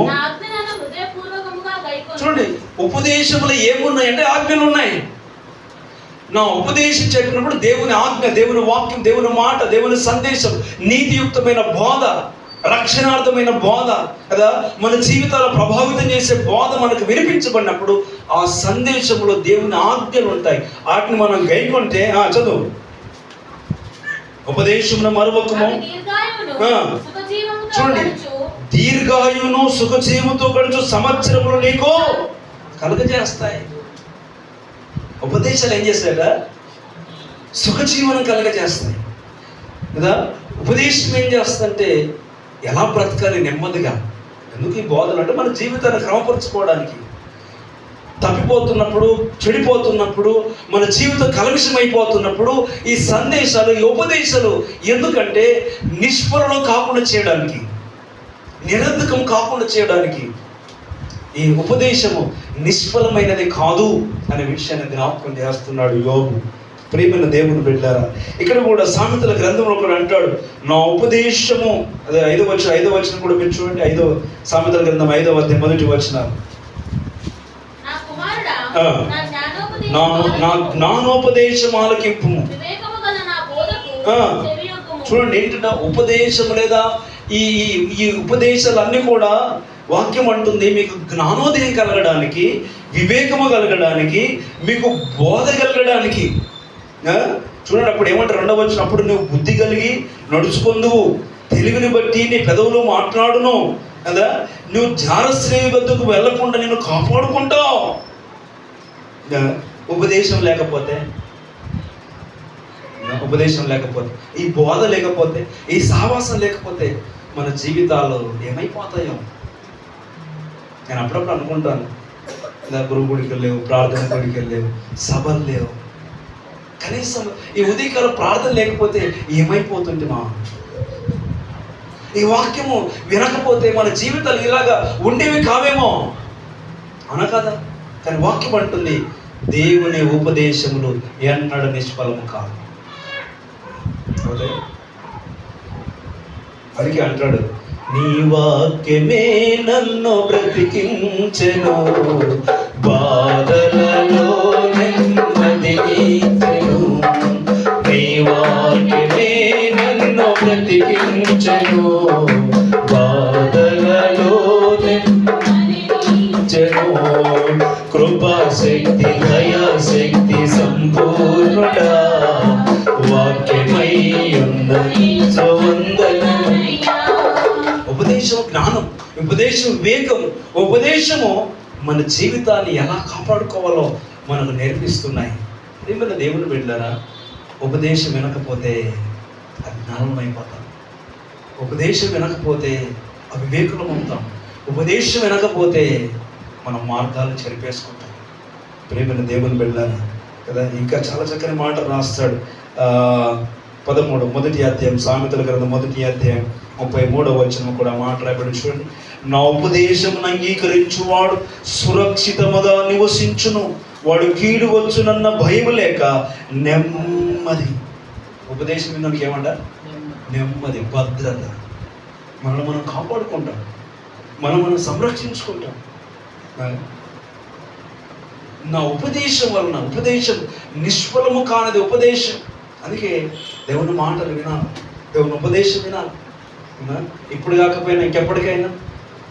ఇప్పుడు విన్నాం అనుకో, ఒంటరిగా ఉన్నప్పుడు, ఎవరు దిక్కు లేనప్పుడు, ఎవరు ఆదరించలేని పరిస్థితిలో, ఎవరు పలకరించలేని పరిస్థితిలో ఆయన ఉపదేశాలు గుర్తుకొస్తాయి. వినకపోతే, ఉపదేశం వినకపోతే చెడు ఆలోచన గుర్తు వస్తాయి. ఎలా చావాలి, ఎలా అఘాయిత్యాలు చేయాలి, ఎలా మోసం చేయాలి, ఎలా తొంటర పనులు చేయాలి, ఇలాంటి ఆలోచన వస్తాయి. ఒకవేళ ఉపదేశం నీ వింటే, ఈ బోధని వింటే, ఈ జ్ఞానోదయం కలిగిన మాటలు, వివేచన కలిగిన మాటలు నీకుంటే, ఇప్పుడు దేవుని బిడ్డలారా, నీకు బుద్ధిని, జ్ఞానాన్ని ఇవ్వడమే కాదు, నువ్వు సురక్షితంగా ఉంటావు, భద్రంగా ఉంటావు. అందుకే తప్పిపోయిన కుమారుని గురించి మాట్లాడుకుంటాం కదా. వాడు బుద్ధిహీనుడై తప్పిపోయాడు, కానీ తండ్రి యొద్ద ఉన్నప్పుడు బోధ విన్నాడు, ఉపదేశం విన్నాడు వాడు. అందుకే అంటాడు, వాడు తండ్రి దగ్గరికి వచ్చి ఇలా చెప్తాను అనే దానికంటే ముందు పరలోకానికి, దేవునికి నేను విరోధంగా పాపం చేశాను అంటాడు వాడు. అంటే బోధ విన్నాడు వాడు, ఉపదేశం విన్నాడా లేదా? వెంటనే పశ్చాత్తాపం వచ్చింది, వెంటనే తను తాను పశ్చాత్తాపడుతున్నాడు, రియలైజేషన్ అవుతున్నాడు. అయ్యో ఎంత పెద్ద తప్పు చేశాడు, దూరదేశం వచ్చి నా తండ్రి వాటంతా వాడుకొని నేను అంత దుర్వ్యాపారం చేశాను అని పశ్చాత్తాపడుతున్నాడు. తినడానికి తిండి లేదు, కడుపు మాడిపోతుంది, కట్టుకోవడానికి వస్త్రాలు లేవు, ఒక్కడు ఒక పూట చేర్చుకునేవాడు కరువైపోయాడు. డబ్బులు ఉన్నప్పుడు కదా, వెండి బంగారాలు ఒంటి మీద ఉన్నప్పుడు. చాలామంది ఫ్రెండ్స్ వెళ్ళేటప్పుడు హైఫై వెళ్ళిపోయాడు, ఫ్లైట్లో వెళ్ళిపోయాడు, వచ్చేటప్పుడు ఎలా వస్తున్నాడు? ఖాళీ నడకని వస్తున్నాడు, దూరదేశం నుంచి. ప్రేమని దేవుని బిడ్డలారా, నేను చెప్తాను, వాడికి ఉపదేశం పనిచేసింది. ఏం పనిచేసింది? వాడి జీవితంలో ఉపదేశం నిష్ఫలము కాలేదు. అందుకే వాడు జ్ఞానోదయమై, వివేకము కలిగి ఆలోచన చేశాడు, అయ్యో ఇక్కడ ఆకలికి అలమటిస్తున్నాను, నా తండ్రి యొద్దకు వెళ్తే పనివారికి భోజనము సమృద్ధి అని బుద్ధి తెచ్చుకొని ఏం చేశాడు? జ్ఞానం తెచ్చుకొని ఏం చేశాడు? మనం ఇందాక 5వ అధ్యాయంలో చదివినట్టుగా, 5వ అధ్యాయంలో చదివినట్టుగా కదా, అప్పుడు నువ్వు బుద్ధి కలిగి నడుచుకుందువు, తెలివిని బట్టి నీ పెదవులు మాట్లాడవు. డబ్బు ఉన్నప్పుడు ఇష్టానుసారంగా మాట్లాడతాం, బలం ఉన్నప్పుడు ఇష్టానుసారంగా మాట్లాడతాం కదా, అన్నీ ఉన్నప్పుడు ఇష్టానుసారంగా మాట్లాడతాం. వాక్యం అంటుంది, జ్ఞానం వచ్చినప్పుడంట ఏం మాట్లాడతాయంటే నీ పెదవులు సరిగా మాట్లాడతాయి. 5వ వచనం, 2వ వచనం, 5వ. చూడండి, మాటలు నీ పెదవులు అంట తెలివిని బట్టి మాట్లాడతాయట, జ్ఞానోచితమైన మాటలు మాట్లాడతాయి, సమయోచితమైన మాటలు మాట్లాడతాయి. ఇంకా అంటాడు, నీ మాట ఔషధంలాగా మారిపోతుంది. ఔషధం మెడిసిన్ లాగా పని చేయాలి. ఎప్పుడు తెలుసా? ఉపదేశం మనం వింటే. ఉపదేశం వినకపోతే మన నోట దుర్మాటలు వస్తాయి కదా, చెడ్డ మాటలు వస్తాయి కదా. కొందరు మాట్లాడితే అసహ్యం అనిపిస్తుంది. అప్పుడప్పుడు ఎక్కువ మాట్లాడడం చూస్తే నాకు వాంటికి వస్తుంది. అందుకే మాట్లాడద్దని చెప్తే ఎక్కువ మాట్లాడతాను. ఊగా మాట్లాడుతున్నాడు, నిలకడ లేకుండా మాట్లాడతారు. దేవుడు బిడ్డ, వాక్యం అంటుంది, నువ్వు ఎప్పుడైతే ఉపదేశం పొందుతావో నీ నాలుక తెలివిని గురించి మాట్లాడుతుందట, దేవుని గురించి మాట్లాడుతుందట, జ్ఞానమును గురించి మాట్లాడుతుందట. ఇవన్నీ ఎలా దొరుకుతాయంటే ఉపదేశం నిష్ఫలమైనది కాదు. మొదటిది, దేవుని కృప నిష్ఫలమైనది కాదు. రెండవది, దేవుని వాక్యం నిష్ఫలమైనది కాదు. మూడవది, ఆయన ఉపదేశం బోధ వినాలి. అయ్యలా రూకలు లేని వారులారా, దప్పికొన్న వారులా రండి, రూక లేకపోయినా సరే ఇక్కడ నీళ్ళు ఉన్నాయి, ఆహారం ఉంది. ఇక్కడ ఏముంది? మీరు దప్పిక తీర్చుకోండి. దప్పిక తీర్చదాని కొరకు, ఆకలి తీరని దాని కొరకు ఎలా మీరు ఖర్చు పెడతారు? యెషయా గ్రంథం ఉంటుందమ్మా. రూకలు ఇచ్చి తింటారు ఆకారం కదా, మంచి ఒక పూట వెళ్ళి బిర్యానీ లాగించేస్తారు కదా, మళ్ళీ గంట సగడు అయిన తర్వాత మళ్ళీ ఆకలేస్తారు. వేస్తుందా? ఇప్పుడు తిన్నాం కదా, మన రుచికల భోజనం అంటే మళ్ళీ తినాలి కదా. మంచి కూల్ డ్రింక్ తాగాం, మళ్ళీ కోసేపు ఏమైంది? మళ్ళా దాహం వేస్తుంది. దాని కొరకు ఎంత ఖర్చు పెడుతున్నావో మళ్ళీ దాహం. కానీ ఈ ఉపదేశం అంటే నీలోనే ఊరని బుగ్గ ఉపదేశం ఏంటట? నీలోనే ఊటను రేకెత్తిస్తుంది, నీలోనే జీవజలాన్ని కలిగిస్తుంది, నీకు మధురాన్ని ఇస్తుంది. ఇది నిష్ఫలమేది కాదు. అందుకే సమరస్య దగ్గరికి వచ్చి నేనిచ్చే నీళ్లు తాగితే నీకు ఎన్నడూ దప్పిక, నీ హృదయంలో ఊరికి బుగ్గగా ఉంటుంది. ఆమె హల్లెలూయ. అందుకే ఆమె జీవితం మారిపోయింది. అందుకే ఆమె దేవుని ఆరాధించగలిగింది. అందుకే ఆమె దేవుని ప్రకటించగలిగింది. ఈనాడు ఉపదేశం లేకపోతే మనం డెమ్మి క్యాండిడేట్. పనిచేయని సెల్ ఫోన్స్ ఎంత పెద్ద అయితే ఐఫోన్ అయితేనేంటి, ఐఫోన్ అయితేనేంటి, డమ్మీ ఫోన్ అయితే. మనలో కూడా ఐఫోన్ లాంటి వాళ్ళు ఉన్నారు కదా. ఉపదేశం లేకపోతే నిరర్ధకమైపోతాం. కానీ వాక్యం అంటుంది నిష్ఫలము కానిది ఉపదేశములు అని. తర్వాత 4వది అంటాడు, సత్క్రియలు చేయువారు నిష్ఫలులు కారట. ఏ క్రియలు? సత్క్రియలు. సత్క్రియలు అంటే చెప్పండి అమ్మా. సత్క్రియలు అంటే ఏంటి? మంచి క్రియలు. మంచి క్రియలు అంటే ఏంటి చెప్పండి అమ్మా. తెల్ల బట్టలు వేసుకోవాలి, దాన ధర్మాలు చేయాలి, ఇంకా బీదలను కనికరించాలి,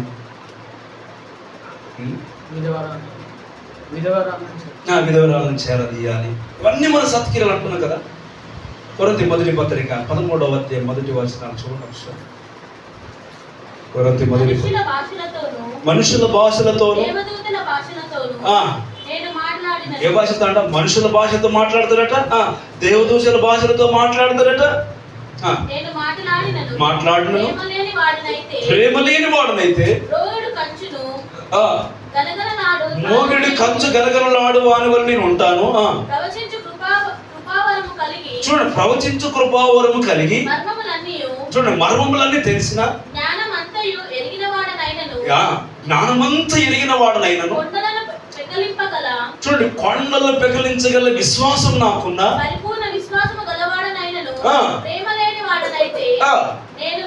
ఈ మాటలు చాలా గుర్తుపెట్టుకోవాలి మీరు. మొదటి భాగంలో ఏం చెప్పాడు? మొదటి భాగం భాష, మనుషుల భాష వస్తుంది, దేవుని భాష వస్తుంది. రెండో భాగంలో ఏమన్నాడు? చదువు మళ్ళా 2వ వచనం. ప్రవచించు కృపావరము నాకున్న, మర్మములన్నీ తెలిసిన,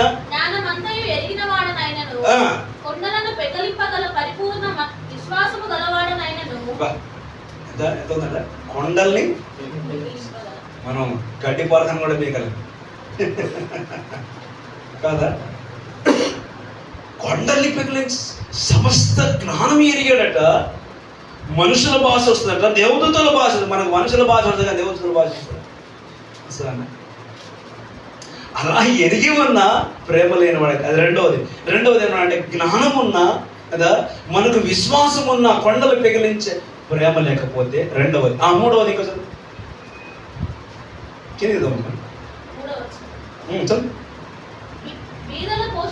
చూడండి, బీదల పోషణ కొరకు ఏమి ఇచ్చాడట? అంటే బీదల్ని ప్రేమించే విషయంలో, దాన ధర్మాలు చేయడం విషయంలో ఎంత మక్కువ కలిగి. ఈరోజు చాలా మంది ఉన్నారు అలాగా. అయినా ఆ నాస్తంతా బీదలకు ఇస్తున్నాడట. చదువు. చూడండి, నా ఆస్తంతా పంచిపెట్టినా, నా కాచబడ్డకు నా దేహం అప్పగించిన, ఏమన్నాడు? ప్రేమ లేని వాడనైతే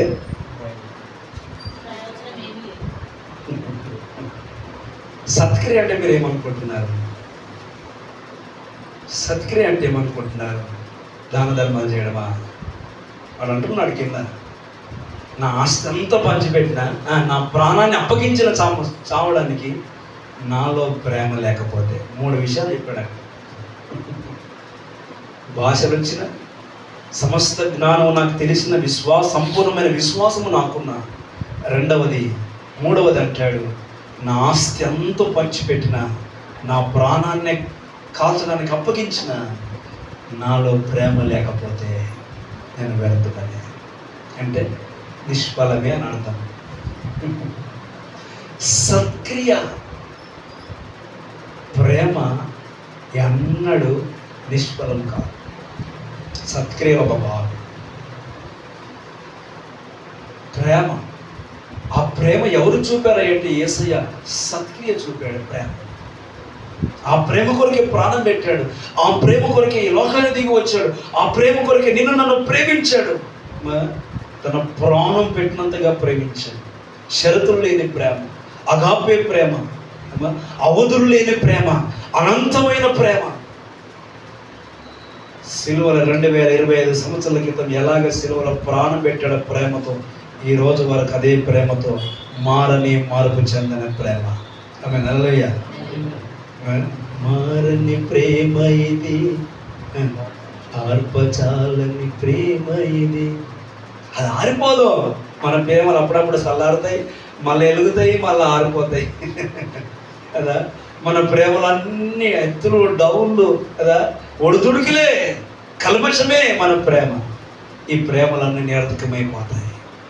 అందరు ఓడిపోతారు. ప్రేమలు చాలా మంది విఫలమైపోతున్నారు.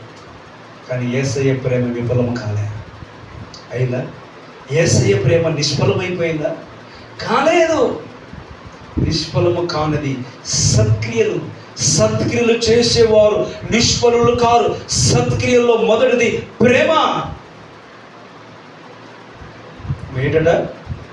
ప్రేమ. అక్కడ చదువుకుందాం. తీతుకు రాసిన పత్రిక 3వ అధ్యాయం 14వ వచనం. తీతుకు రాసిన పత్రిక 3వ అధ్యాయం 14వ వచనం. చూడండి, మనవారు నిష్ఫలులు కాకుండా నిమిత్తము అవసరమును బట్టి సమయోచితముగా సత్క్రియలను చేయుటకు నేర్చుకోనాలి. నిష్ఫలులుగా ఉండకుండా కదా, నిరర్థకము కాకుండా మనం ప్రయోజనకరంగా శాశ్వతమైన కదా దేవుని ప్రేమ ఎలా నిష్ఫలము కాకుండా ఉందో, మనం కూడా సత్క్రియలందు గల ప్రజలమైతే వాక్యం అంటుంది ఎన్నడూ నిష్ఫలము కాదు. ఆయన ప్రేమ చూపాడు. ఆయన ప్రేమ నిరర్థకం కాలే. ఆయన ప్రేమ నిష్ఫలమైపోలేదు. ప్రియులరా, అందుకే అంటుంది వాక్యం ఆదికాండం నుంచి ప్రకటన గ్రంథం వరకు, మీరు ప్రేమలో పరిపూర్ణులు కండి. దేంట్లో పరిపూర్ణులు కావాలా? ప్రేమలో పరిపూర్ణులు కండి.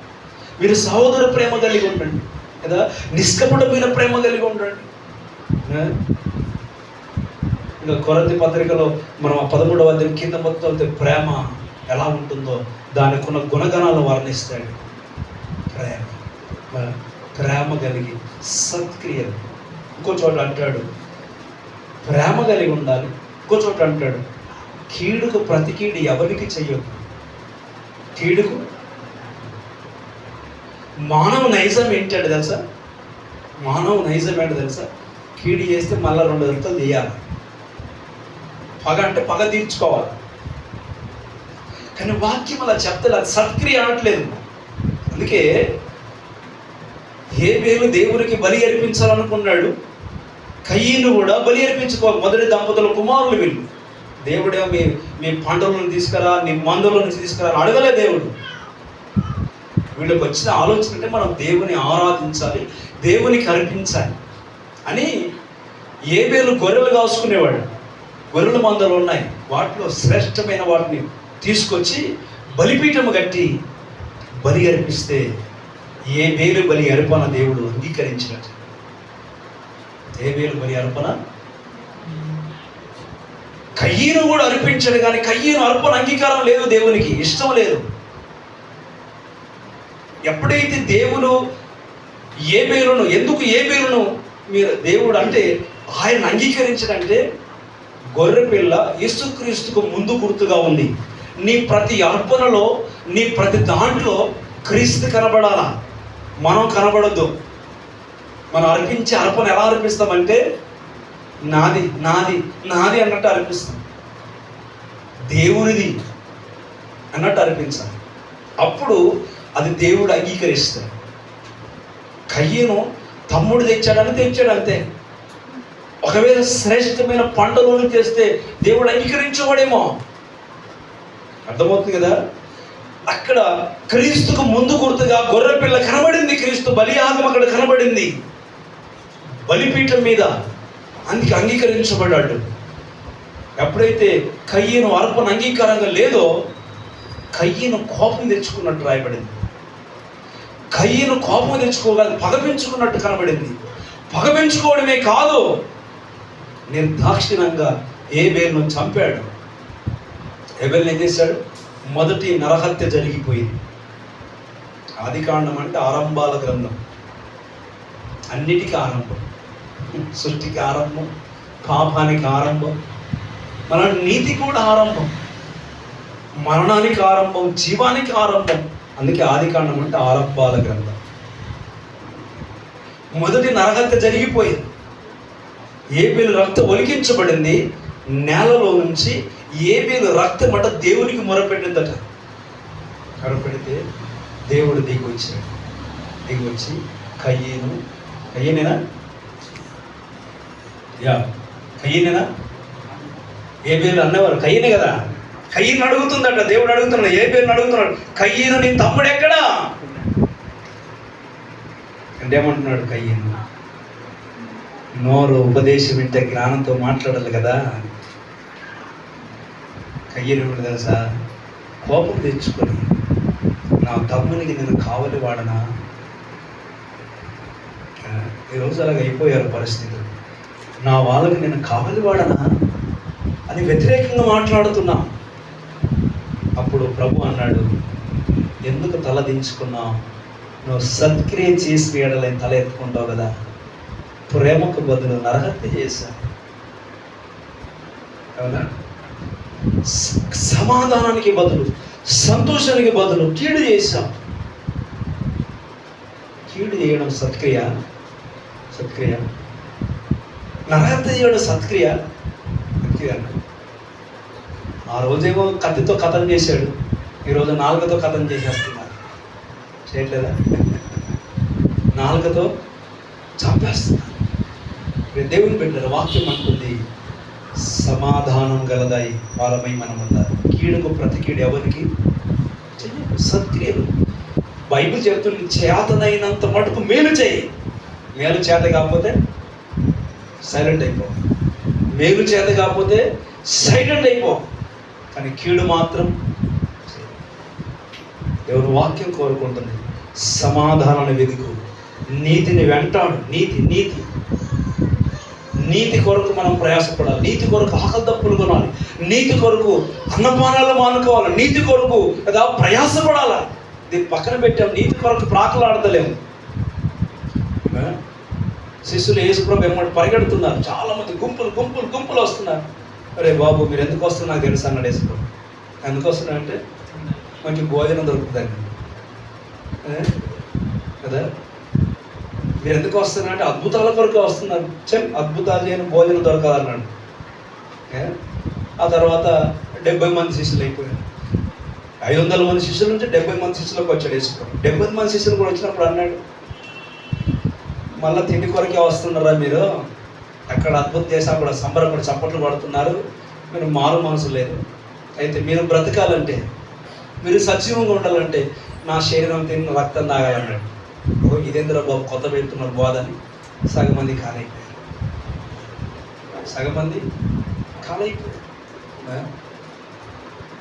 తర్వాత చివరికి ఎంతమంది మిగిలారు?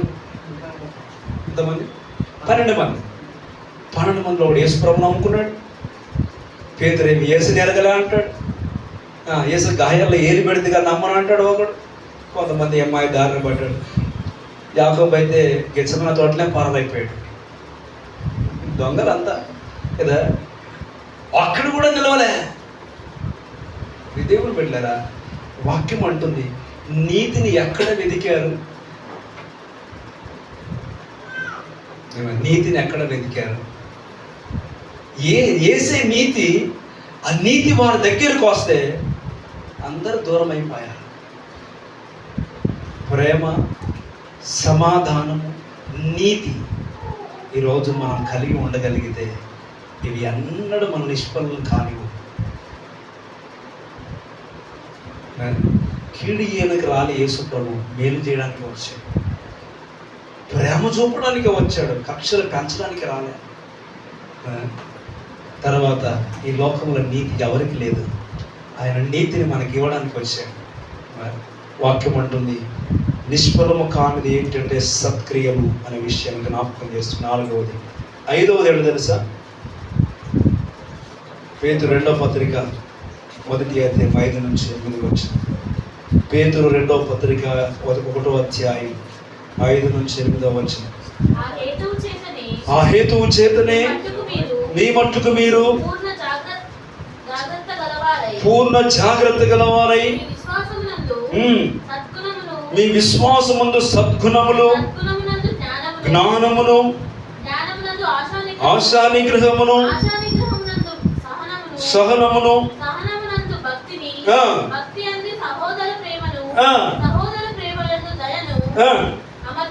అమర్చుకొనుడి. చూడండి, ఇవి మీకు కలిగి విస్తరించిన ఎడల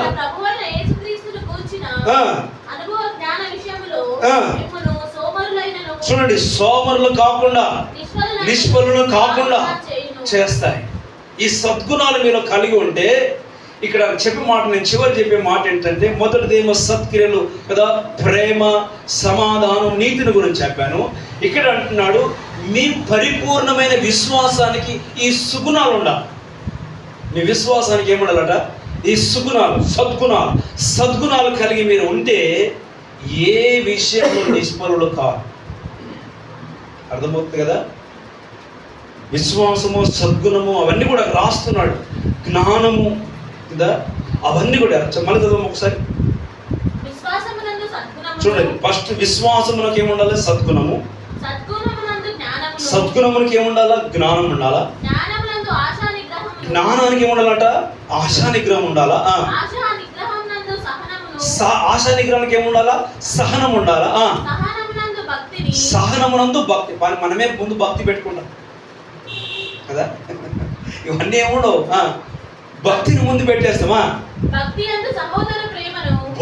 అందు సహోదర ప్రేమ, ఇవన్నీ కలిగిన విశ్వాసము సంపూర్ణమై ఉండాలి. ఇవన్నీ కలిగితేనే విశ్వాసము సంపూర్ణ. ఇవన్నీ లేకుండా భక్తి అని పేరు పెట్టుకొని విశ్వాసులు సంపూర్ణంగా లేకుండా బ్రతికితే మనం నిష్ఫలమైపోతాం, నిరర్ధకమైపోతుంది మన భక్తి.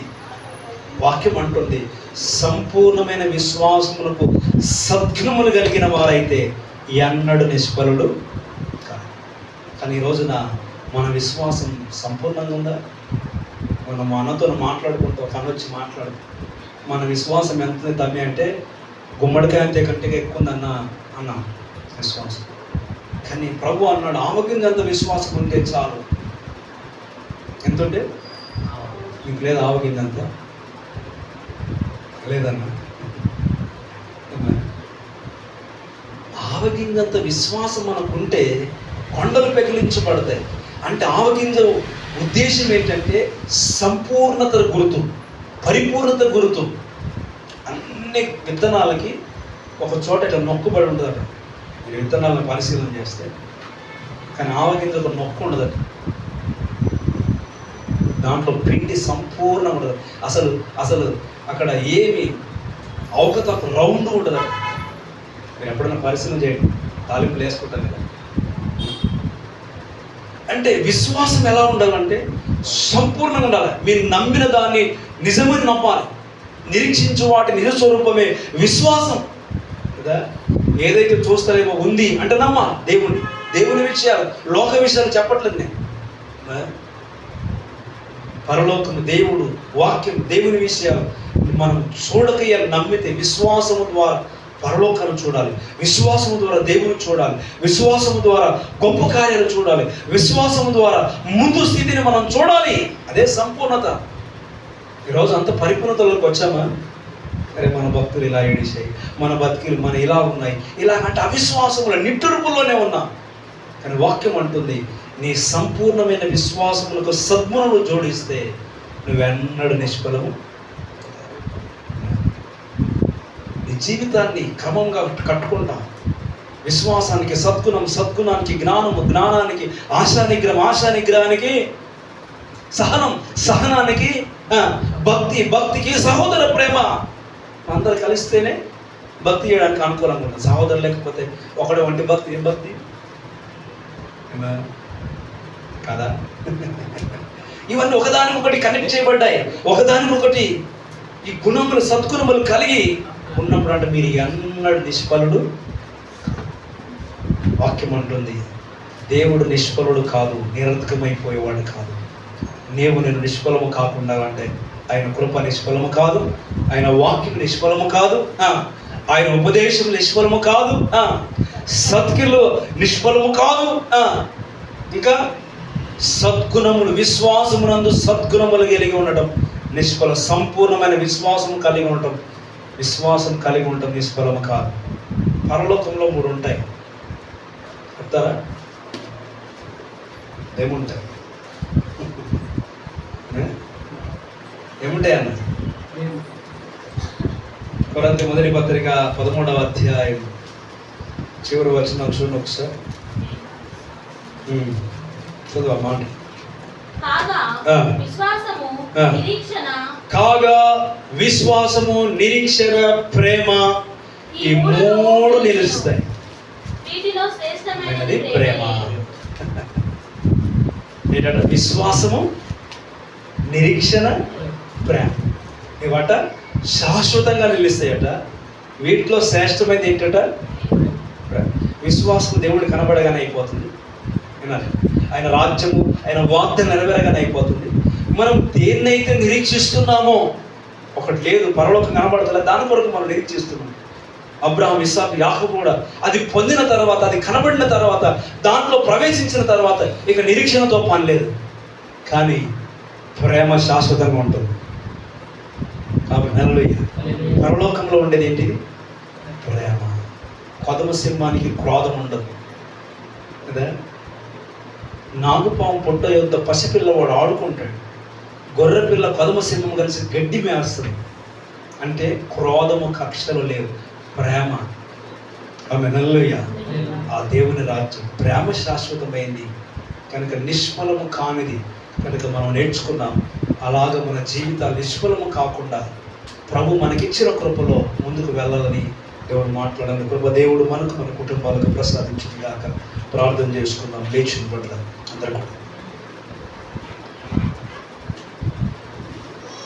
అందరూ కూడా లేచుని పడతాం.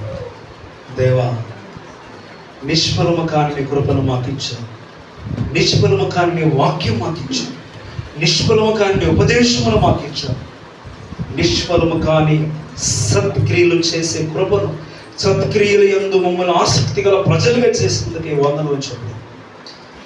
ఆయనే సత్క్రియలను ఆరంభించిన వాడు అని వాక్యం చెప్తుంది. సత్క్రియలు చేస్తే తల ఎత్తుకుంటాం, సత్క్రియలు చేస్తే కదా వేగముగా, జ్ఞానముగా బ్రతుకుతాం, ధైర్యంగా ఉండగలుగుతాం. అంతేకాకుండా సంపూర్ణమైన విశ్వాసమును కలుగు సద్గుణములు, సంపూర్ణమైన విశ్వాసం, సంపూర్ణత్వంలోనికి మనం రావాలి. మన విశ్వాసం ఎన్నడూ నిరర్థకము కాదు. అందరూ విశ్వాసం వలనే దేవునికి ఇష్టలయ్యారు. హెబ్రీ పత్రిక 11వ అధ్యాయం. విశ్వాసము ద్వారానే వాళ్ళు పరిపూర్ణత చెందారు, సాక్ష్యం పొందారు. అపోస్తలుడైన పౌలు కూడా అంటాడు, ఇదిగో నేను విశ్వాసాన్ని కాపాడుకున్నాను. సంపూర్ణ విశ్వాసం.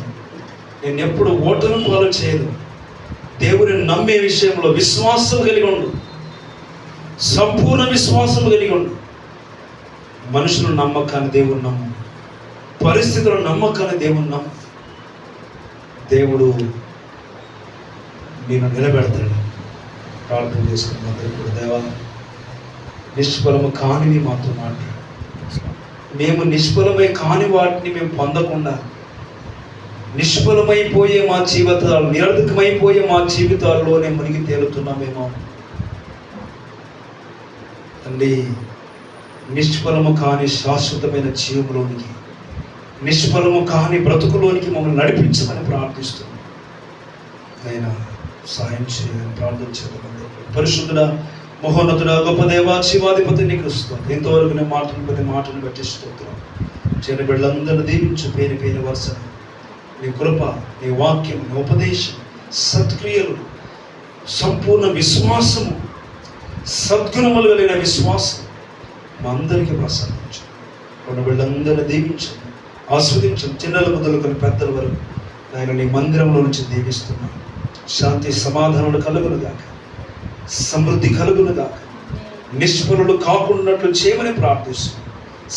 ప్రతి సత్కార్యనందు సఫలత బిడ్డలకు దయచేయమని ప్రార్థిస్తున్నాను. నీ మెండైన దీవెనిచ్చి పంపించమని ఇంతవరకు నీ సన్నిధి మాకు ఇచ్చినందుకు ఈ కృతజ్ఞతలు చెల్లించి యేసునామమున ప్రార్థన చేస్తున్నాను మా తండ్రి.